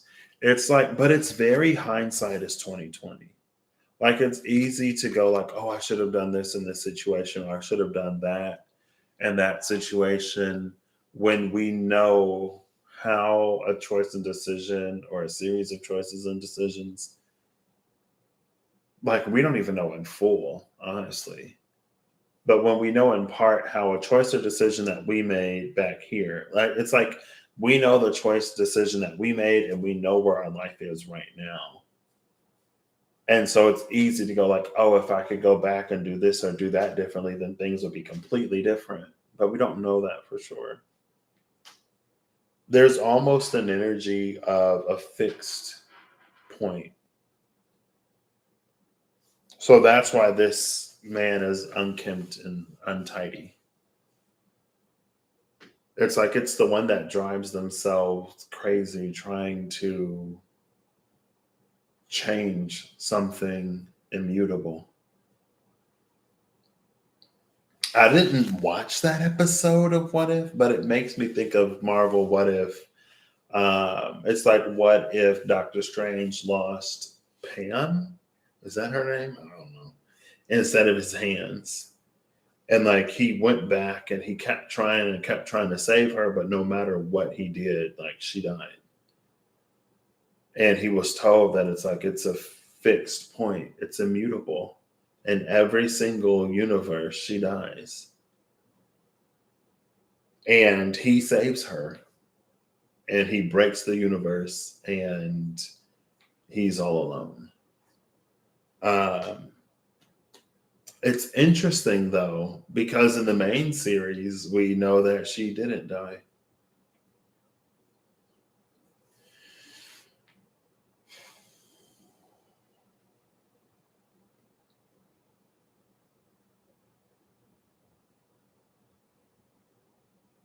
It seems like for Venus retrograde, a certain level of acceptance would be very beneficial here.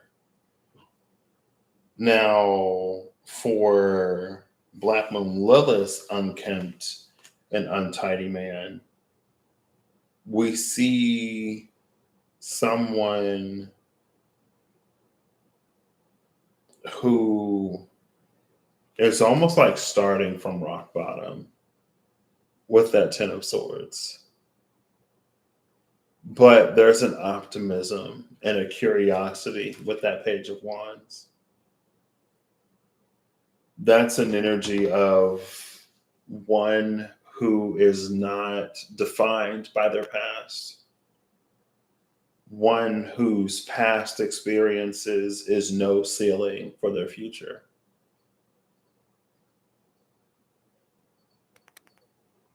One looks back and the other one moves forward, but because the Emperor is here with Black Moon Lilith, it does so from a place of empowerment. That's why, even though Black Moon Lilith is unkempt and untidy, she can still head for the well kept public garden or park or whatever it was. Black Moon Lilith will also find herself in a world where she would be met with kindness and compassion at that place rather than judgment. That's the community that is built by and governed by and for the community.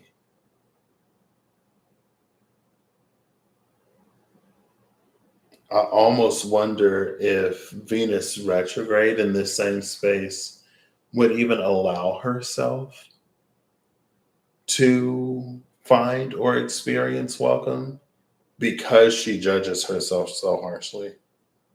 Because she has to like look a certain part. It's something about appearances with her. That's why she goes to the jewelry store first.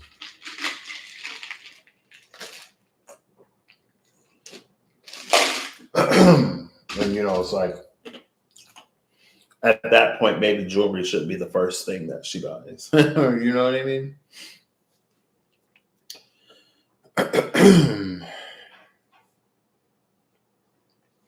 And it also feels like with this star card,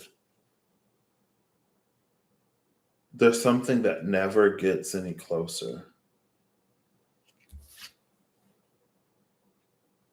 I don't know if it's because she's always trying to go back and correct to the point where she's never now. She's never here. It's like she's never here to move forward. She's always back to catch up.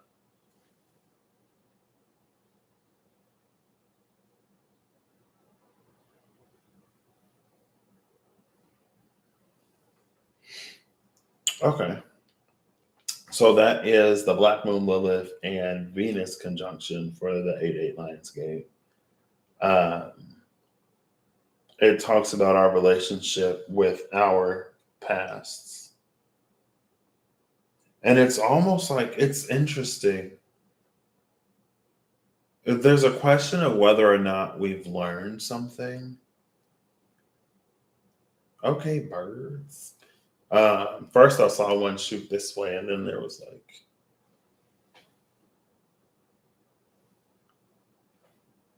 is there even hello?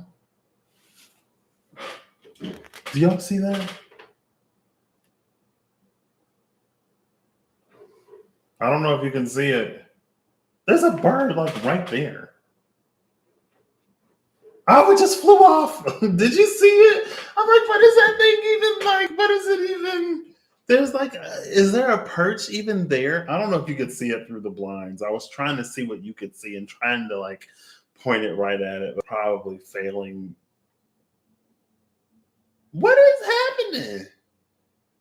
I told y'all the birds be on the patio. They just be chilling and then like walking up, like, hey, you're gonna let us in? I'm like, no. I am not.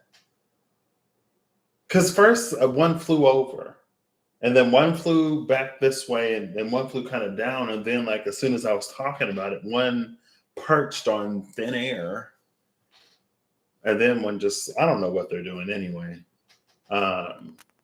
Yeah, so whatever I was talking about.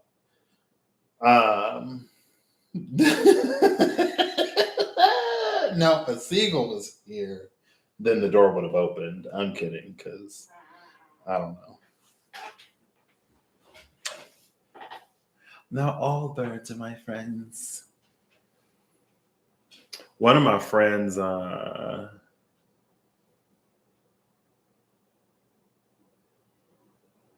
is it Kathy? Kathy had a hummingbird nest. And one of my friends on Facebook, I think the day before yesterday, posted that a hummingbird was in her garden. Anyway, so yeah, it's almost like there's something that, like Venus retrograde, she just doesn't stay in position to experience something because it's almost like in her mind, she needs to acquire something in order to be worth it.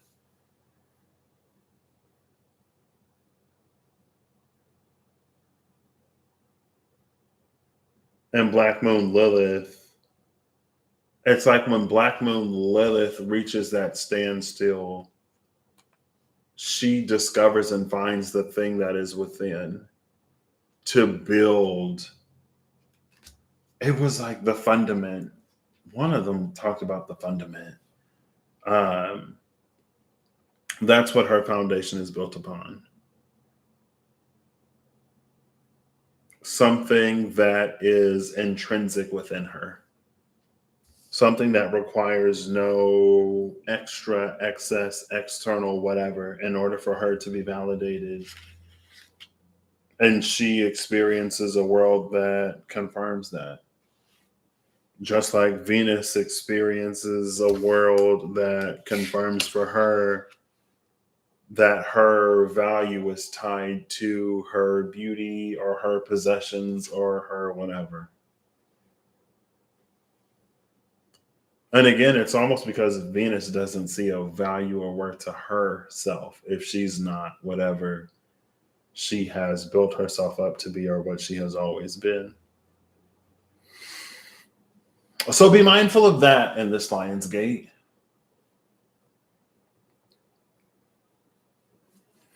So next is, we'll do a card of the sun. Much like this. So for the sun, please.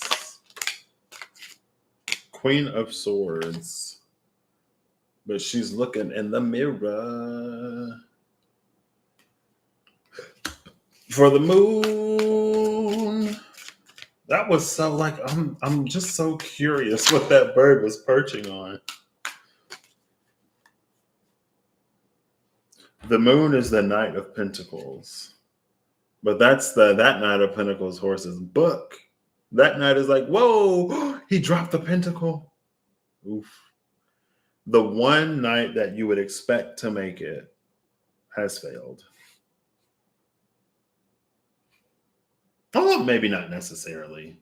I mean, the pinnacle hasn't touched the ground yet. It's not a fumble until it touches the ground, so they could still recover the ball. I don't know football. I know even less about football than I do about the alignments over Giza, the pyramids of Giza. And it's also interesting because the moon is in Taurus. Oh, that's what I was going to say. So Venus retrograde is going to exactly square Uranus at 22 degrees Taurus. 22 degrees is like really, because like Uranus it's a fairly tight square. It's not in the exact same degree, but it's within a degree. And Black Moon Lilith is moving forward. So I don't know how fast Black Moon Lilith is relative to Uranus.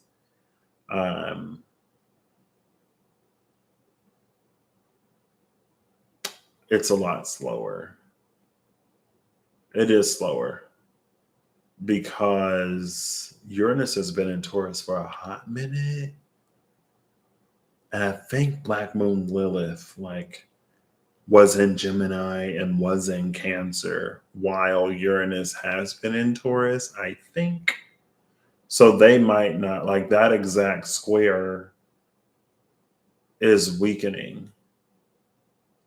And then she's eventually going to move into a trine.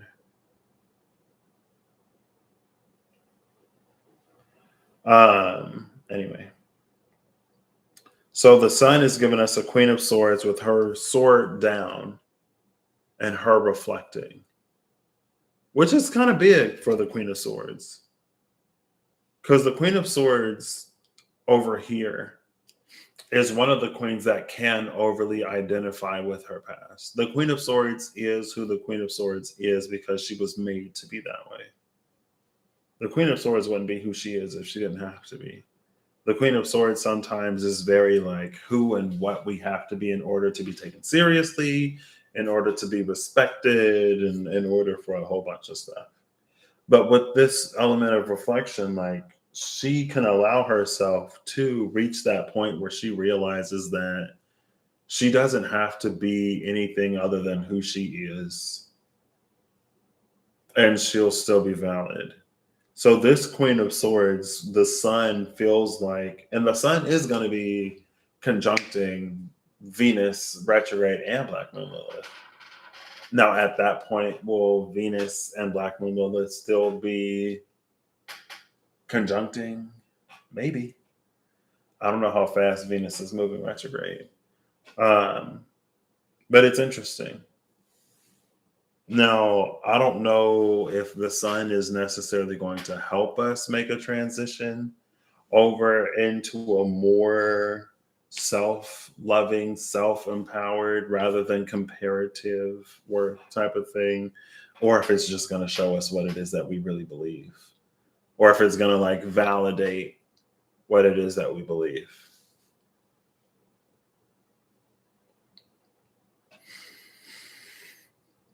Now, this could be frustration because the moon in Taurus is that it's the man, an old man attempting vainly to reveal the mysteries. The sun is sunshine just after a storm. You can see the clouds, the las nubes. You can see las nubes like starting to part. The tree is still, especially after we've seen it like bowing,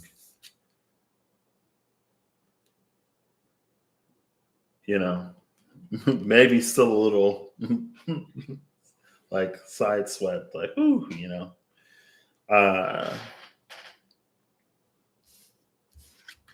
this is a peace, this is a sunshine that comes from within. It's due to reflection. So that clarifies, like, that's the eye of the storm moving onto the person. That's the standstill here. And then this could be like a frustration with the world with this moon here. So that's like that old man who is vainly attempting to convey what they know of the mysteries.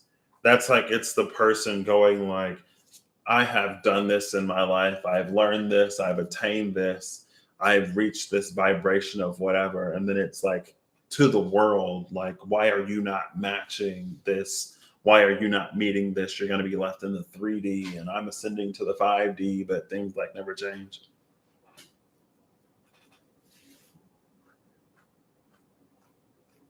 The Queen of Swords is the one that does that deep reflection where the sun is.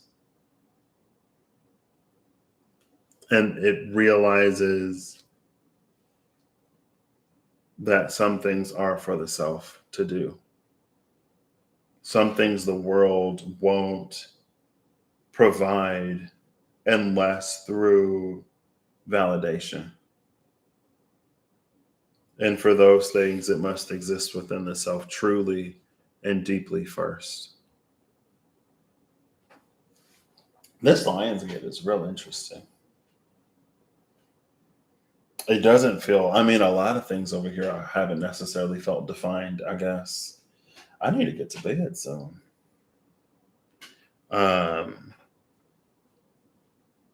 let's pull some clarity tarot to clarify. Oh, clarify. Oh, that one landed right on top of, literally like right on. This is how the card landed. So I was gonna say the sun is first, but the card landed on top of the moon. So that's the moon done. Now about the sun, please. Oh, another one landed on top of the moon. Fine. And it's the King of Pentacles. This is the second night that clarifies into a king, or that is clarified by a king. I'm gonna go all the way over here. Can I get something for the sun now, please? Thank you. And it's on the floor. Can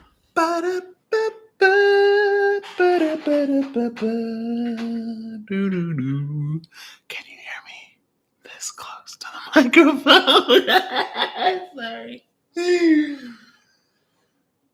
The Ace of Pentacles is clarifying the sun, which is represented by the Queen of Swords. And look, this pentacle is up in the sky, shining bright like the sun.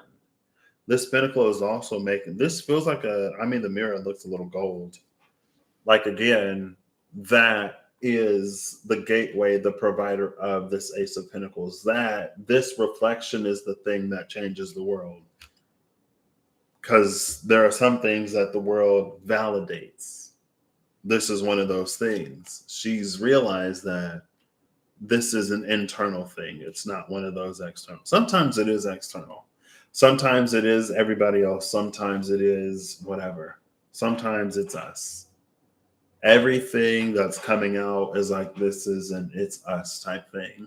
And it's our ability to consider not only multiple aspects of a situation, but it's to consider multiple sides of ourselves and the myriad of things that we want and desire, and to be able to facilitate conversation between them to reach a happy medium, and for us to move forward on one accord rather than to polarize and extremize ourselves to the point where we burn out, or to the point where we do something that is wildly uncharacteristic of who we are because of what isn't said or expressed or whatever, maybe for the sake of appearances with the Venus retrograde.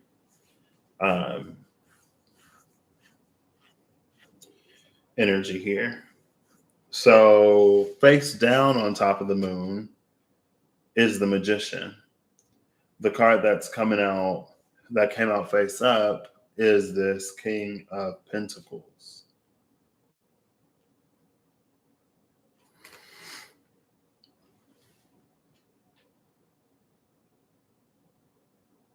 See, here it's like there's something that's supposed to take time that is trying to be rushed with this Magician. It's like the Magician is coming in to force something, to force an evolution.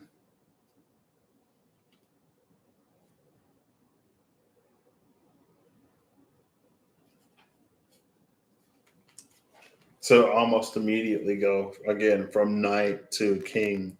And the Suit of Pentacles, I don't know, like it's the slowest moving Knight, but I don't know if it's necessary.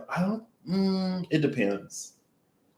It can be the longest to go from Knight to King in the Suit of Pentacles, but it can also be relatively short because it feels like there's not, because it is so externally focused and motivated more often than not with the Suit of Pentacles. Like it's not water and it's not wands and it's not the sword. So it's not our feelings and emotions. It's not our thoughts and ideals. It's not like our dreams, passions, and motivations. It's like our health and stuff. Now, extenuating circumstances aside, our health, like you eat better, you go work out, you do whatever your body needs, your health improves. And you get a promotion at work or whatever, you win the lottery, like your finances improve. So that when it's not as necessarily, that timeline is a lot more fluid and flux and influx than like the other ones. Because typically it takes quite a bit of work for an emotion to change or for like emotional maturity to happen. It takes sometimes a harrowing experience. And for the mind to change, kind of sort of the same. And for our desires and motivations to change again, kind of similar. Anyway.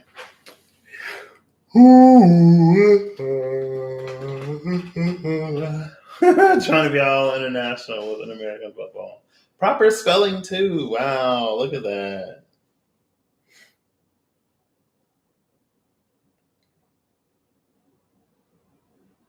So yeah, it really is.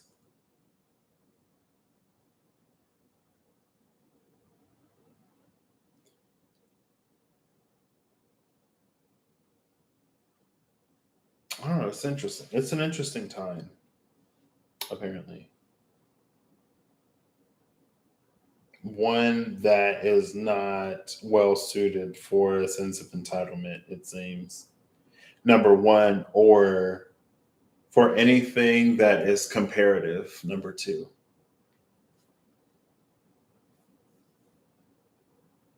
Is that everything? So there's also Jupiter and Uranus that the moon is going to be moving in between. Um, Jupiter was the expansion before, so maybe things were progressing, moving steadily forward. Maybe there was like a new beginning or a new start that you embarked upon that was going really good until like it isn't. Or it's like now we're starting to see, witness, or experience a different side or a different aspect than the one that we initially sort of saw. It's almost like the honeymoon phase is kind of over or it's ending. And then it's a question of whether or not we still want to commit to something.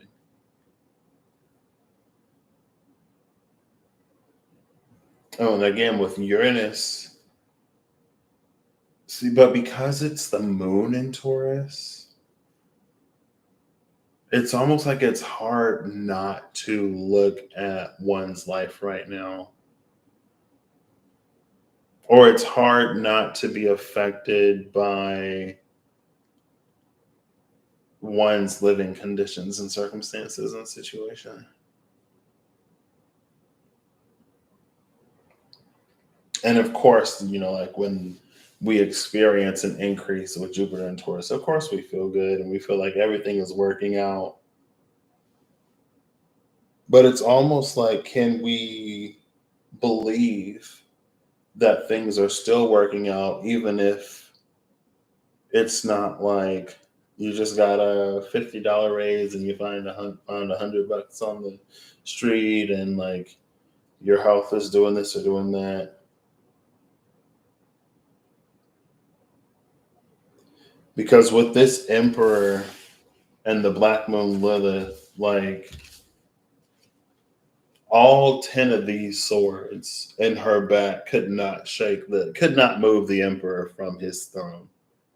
Could not get her to be anything still but this Page of Wands.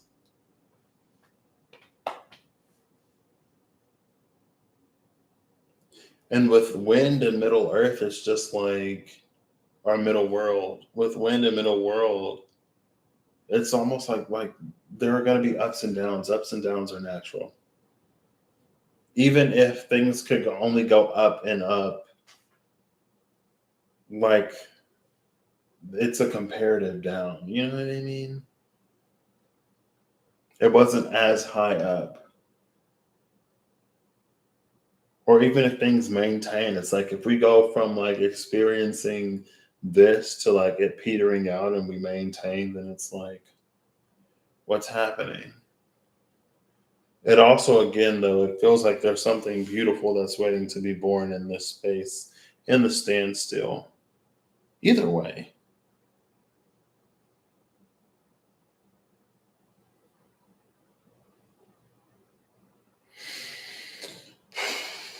Cool. So that's Lionsgate, apparently.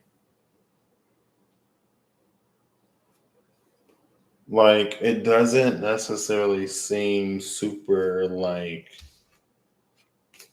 It doesn't necessarily seem portally in the way of like a whole bunch of things are about to just happen. But it's like it's an internal. Oh, there's death. It's an internal portal that motivates the external.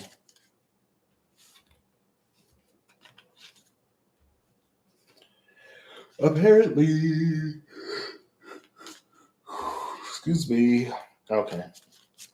Now I'm gonna move over to final cards, and I am gonna get some sleep. I didn't even timestamp the sun and moon. No.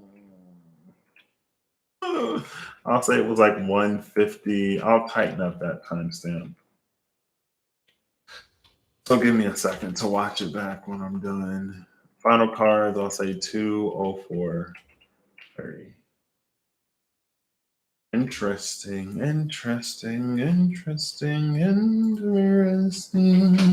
It almost seems like Lionsgate is a setup for something to come later. Or it's like an establishment of something. I mean, it could very well so be all of those typical magical, portally, everything that we want to hear thing, but it's all about the internal. It's about the point in time when we stop looking outside and we start to look inside. And when we build enough of a foundation internally that it's not as easily shaken by external happenings and circumstance.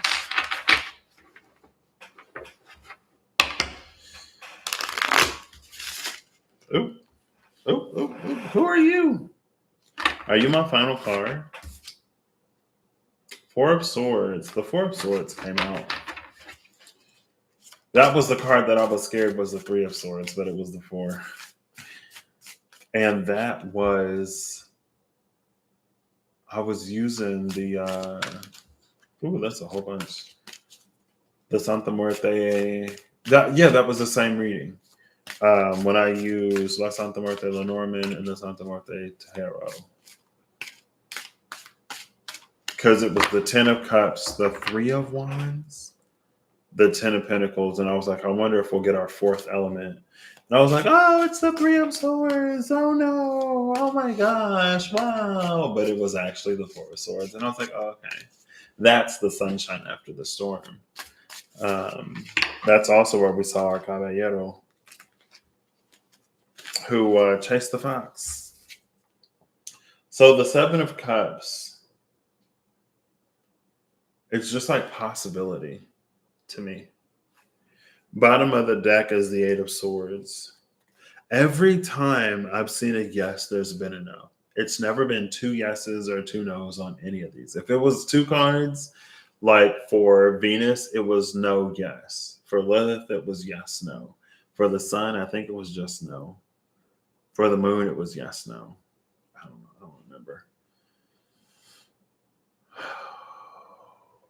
Seven of Cups, Eight of Swords.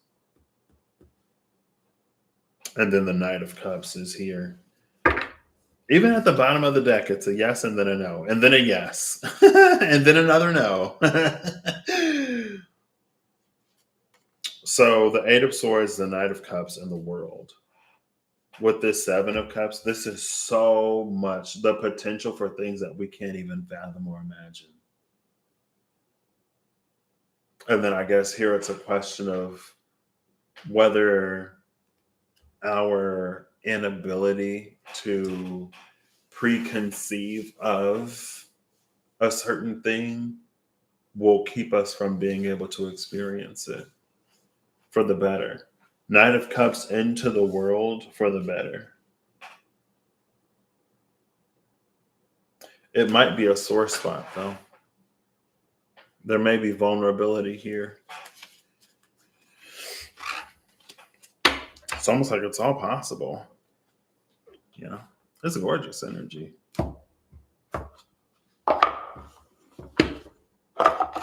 It is gorgeous. Maybe the one thing you've always dreamed of coming true for you. And then there's the corn. That's my neighbors.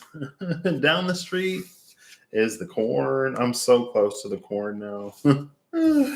I was talking to Rob because he said something about taking a walk or something. And I was like, yeah, I might go take a walk into the corn. Just walk down the street. And then I was talking to Kirsty because I didn't realize apparently I live so close to like a little forest edge. I sent her a video of the patio. Hi, Kirsty. And then I was like, oh, it looks like that pathway goes into the woods. I wonder if I can chalk it up in there. Maybe on a day off, I'll go and see. You know, maybe not. We'll see. All right, Mystical Shaman. Mystical Shaman, Oracle cards. Give me a final card, please. I'll take it.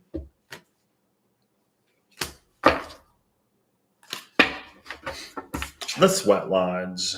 Are we surprised that the Sweat Lodge came out? A card of purification and whatnot. Sweat Lodge is 54, 23 fell out, 40 is also here.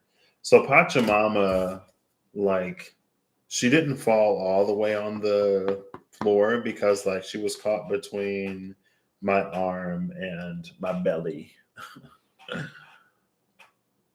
So she was just like hanging like that.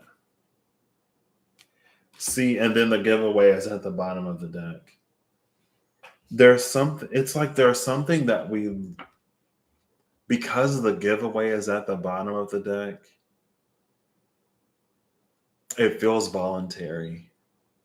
It doesn't feel like the sweat lodge doesn't feel voluntary. The sweat lodge almost feels forced. But what we release, what we give up, what we gain, and the sweat lodge is voluntary. What we choose to get out of it. And it feels like there's something that we can give up to gain so much. Pachamama for me is the living earth. It's the spirit behind everything rather than just like earth being a rock out floating in space. So it's like as we go through the sweat lodge and as we give away whatever is for us to give away in this time, we come to see almost the greater, grander design.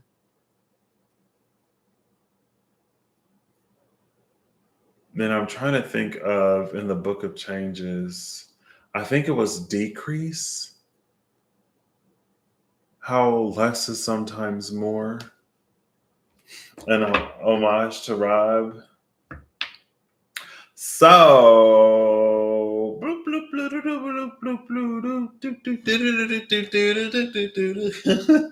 don't know. Anyway, I just saw it. I think it's the Seven of Swords in the Light Seers Tarot. Maybe. I think it was. Maybe. Hold up. Oops! I just hit the mic. It might be over here. It was like the Seven of Swords sneaking out of a circus tent.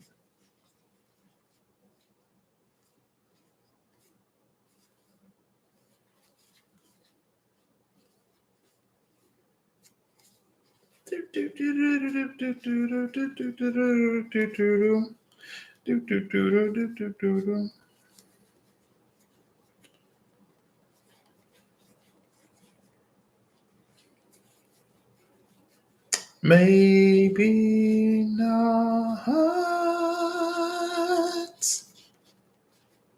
Man, I'm really gotta go looking for the Seven of Swords. So yeah, it is this deck. Seven of Swords and the King of Swords. On the other side of that is the Seven of Cups. So it's literally right at the top of the deck, and I went looking from the bottom. So there's a dun, dun, dun, dun, dun, dun, dun. I was like, wait, I just saw the Seven of Swords sneaking out of a circus tent.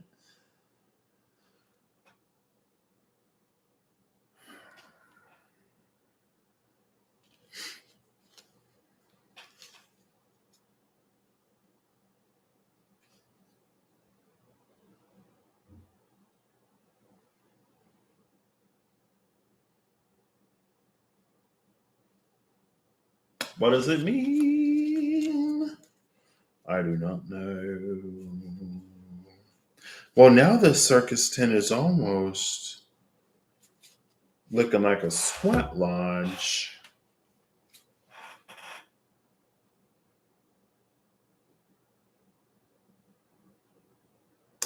That almost in a way makes me think of, I think it was the Inner Truth hexagram I Ching that came out for the left, where it was like there are some things that are gained from personal experience, and that also has sentiments that echo to the old man attempting in vain to reveal the mysteries. The moon at 15 to 16 Taurus. Because there are things that just have to be personally gone through and experienced in order for it to sink in some way. But it also isn't that we can't help each other or share our own perspectives with each other either.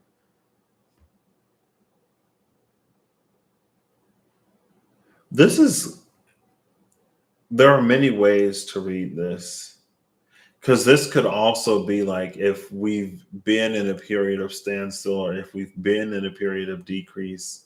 It's almost like when we are of a mind that there's always something to learn, and we inevitably end up keeping ourselves or holding ourselves in a pattern of like learning through difficulty or in a continuous space of whatever, and we don't necessarily have to do that anymore. More than anything, rather than the Seven of Swords being like a seven, it's like there's the knowledge and information that we take from the sweat lodge when we're out of it. Because the sweat lodge can be one of those things like when you're in it and when you're sweating, it's so powerful. And when we really see like the face of the divine and how it moves in our lives through certain periods of time, it's almost like when we're out of the sweat lodge, then it's like we go back into the world. In that those moments aren't as, maybe it's just like it's difficult for us to keep that feeling or to hold that feeling as we go throughout our day. It's like we lose something when we leave the sweat lodge. And when we go back into the world, that Seven of Swords takes it with it. That Seven of Swords doesn't leave it in the sweat lodge. And that's why Pachamama sort of comes alive. Because it is those realizations, it is those all those important lessons that happen in the sweat lodge that we take with us when we leave it. So that we don't have to go back in. You know what I mean? What's under the giveaway? The seer. 45. 54. Yeah. 54 is the sweat lodge. The seer is 45. There's another mirror. So in the middle of this mirror was the giveaway.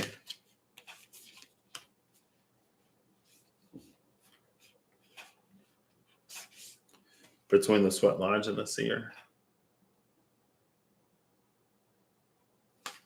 Yeah, with Pachamama, it's no surprise that the seer is there. And then is that? No, that's Taming the Wind, 55 under that.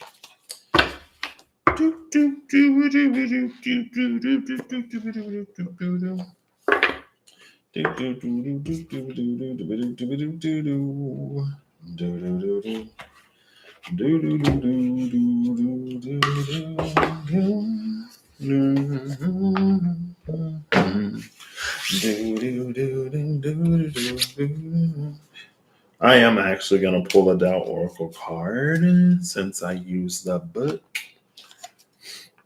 Oh, I need to be in the bed. I need to be in the bed.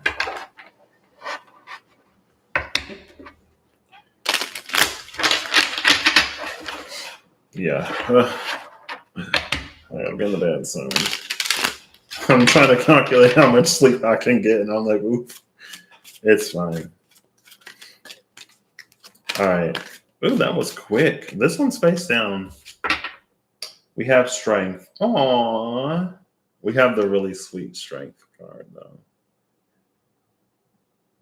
See, and I feel like that just, it clarifies us not being at war with ourselves, us not pitting one aspect of ourselves against another. And then the Queen of Cups is at the bottom of the deck.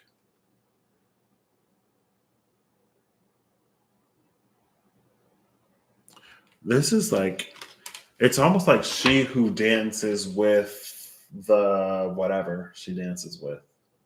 But it's, again, it's because she's not at war with herself that she's available for universal flow. Because there's nothing within her that puts her at odds with it. Because sometimes, universal flow can be such a finicky thing. It's like, we're led, guided to go in one direction, and then all of a sudden there's a pivot or there's a change or something stops working. And so we have to reconsider or whatever. Yeah. Not in the deck that I was talking about, but I also thought of this deck for some reason in association with the Strength card. Maybe that was it.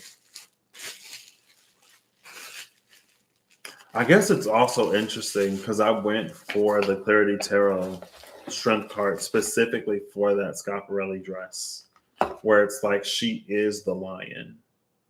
And then that that first Sabian cross was talking about becoming a wholer self because those different aspects are no longer at odds. And we see the lion that isn't at odds with the woman. So cute. All right. Oh, I feel like my back just. Oof. My body is like, it's time to go to bed. I got to see one of my coworkers today that I haven't seen since I went to the off shift. And I was like, I've been for a week. For a week, I've been meaning to tell her, you told my coworker to bully me. She was like, no, I didn't. I was like, you told her to let me do all the work. She was like, yeah, I told her that. Because when you're on your own and she isn't there, it's like, we want you to get an accurate feel for what it's like, rather than you have no idea and in the moment you're overwhelmed because you've never whatever. I was like, I get it, but still. That was another one that's quick. So we have dispersion, number 59. This looks like it is water over wind. Diffuse negativity, restore harmony, circulate, revitalize, dissolve divisions, and lighten up. Emphasis on that dissolve divisions and also restoring harmony. Dissolving divisions and restoring harmony creates a greater circulation. And these are the divisions between ourselves and us and ourselves, right? Bottom of the deck is 33, retreat, a timely departure, letting go, the giveaway. Withdrawal, reevaluation, retirement, don't hesitate to walk away. This is actually making me think of, because both cards are both the left and the right turned into standstill. And it said creative work is still possible with the freeze, but it requires an atmosphere of peaceful and cozy retreat. And here's the peaceful and cozy retreat right here. Number 33 at the bottom of the deck. And it is a result. It's like that peace disperses from the inside out. That's the portally magical nature of the standstill card and the mystical shaman oracle cards. I was like, I already forgot what it's called. I had a different name in my head. I already forgot what it was. But yeah, it permeates from the inside out. It radiates from the inside out. And then we call the eye of the storm to us, but it's more like we create an eye in the middle of the storm.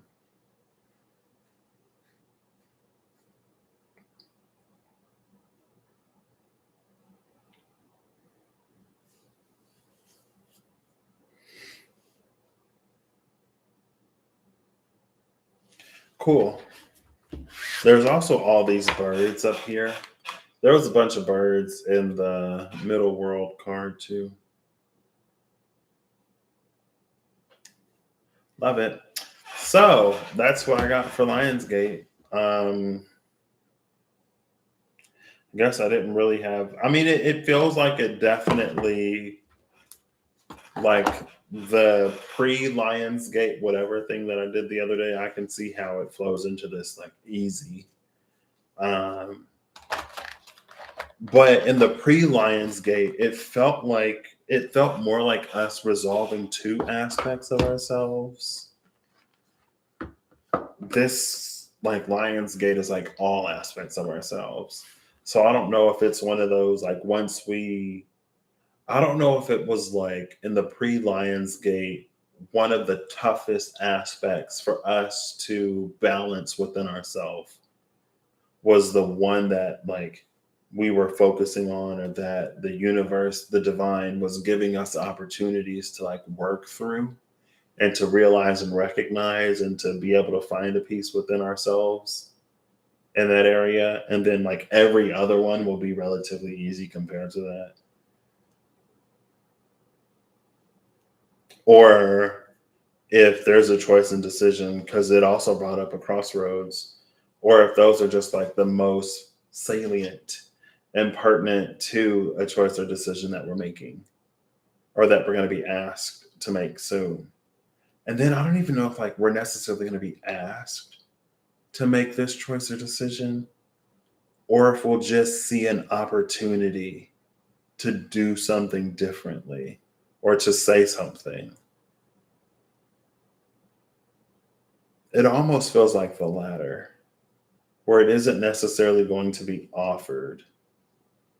But again, like everything, most things build up. There are quite a few surprises. There are quite a few things that just happen. But there are also many, many, many things that are meant to be like sequential steps and sequential guides, and like the previous prepared you for now, and now is preparing you for the next. And with how the cards and the leading up to Lionsgate came out, it feels like it's going to be related to something that the divine has already been showing you. That could also be it was Saturn in Sagittarius, and then the sun in Capricorn. And Saturn in Sagittarius was like, do the work now. Or there's something that if you do it now, even though you don't want to, you're going to be really, really, really glad you did when that Capricorn energy comes. And Capricorn energy came with the sun. The sun was just like showing us. So anyway, I hope you have an excellent whenever you see this. I hope you're acting in alignment to make all that you wish to experience your reality. Thank you, Sandra and Eve and Kirsty, for being here. I can stop making a mess of myself now. Happy Lionsgate. Again, it seems like so much potential for, and maybe that's like the Leo part of it too.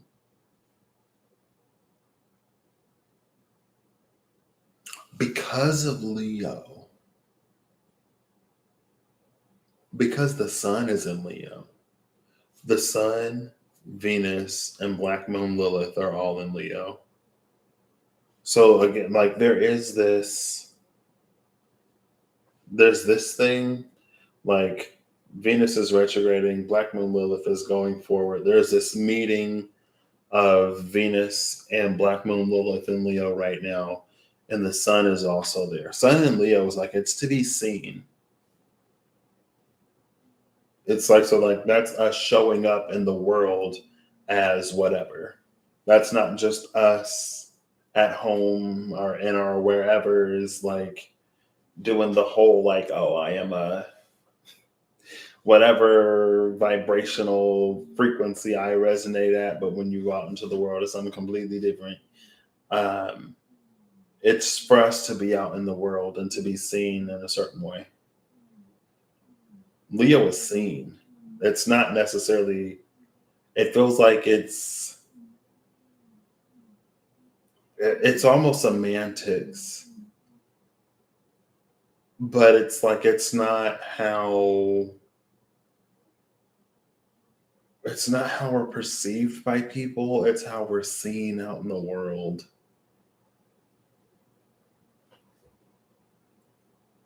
Maybe that just speaks to like what we do out in the world, because a perception is a judgment, good or bad, it doesn't matter. A perception is a response to what we do or to what is shown. But what we actually do, what's actually shown, that's Sun and Leo, who we actually are, not who we're perceived to be before the judgment. Because an action is just an action. A word is just a word, but it's the perception and the reception of it that color it in whatever way. But again, yeah, like, so it feels like it might be an interesting balance that we play between that Venus and that Black Moon Lilith, between maybe being more compromising and soft and understanding, and like more outspoken and more enforcing boundaries and stuff like that. I guess in that way it does feel a little tricky, a little bit. But the one thing that makes it easiest to navigate is when we have a solid relationship with ourselves. You know what I mean? Rather than trying to put on a certain persona or play a certain character or a certain role in order to be perceived in a certain way, in order for this to happen or that to happen. Like, that's almost a little bit like Venus going to the jewelry store to like make herself look like whatever she's supposed to look like, to make herself look like a boss if she's the new boss, or to make herself look like a concierge person if she works in concierge. Whereas Black Moon Lilith just like is. And she's like, I'm going to be me. I'm going to show up. Those who love me for me will love me. Those who don't won't. And not everyone is for everybody. And we don't have to force ourselves to fit a certain whatever.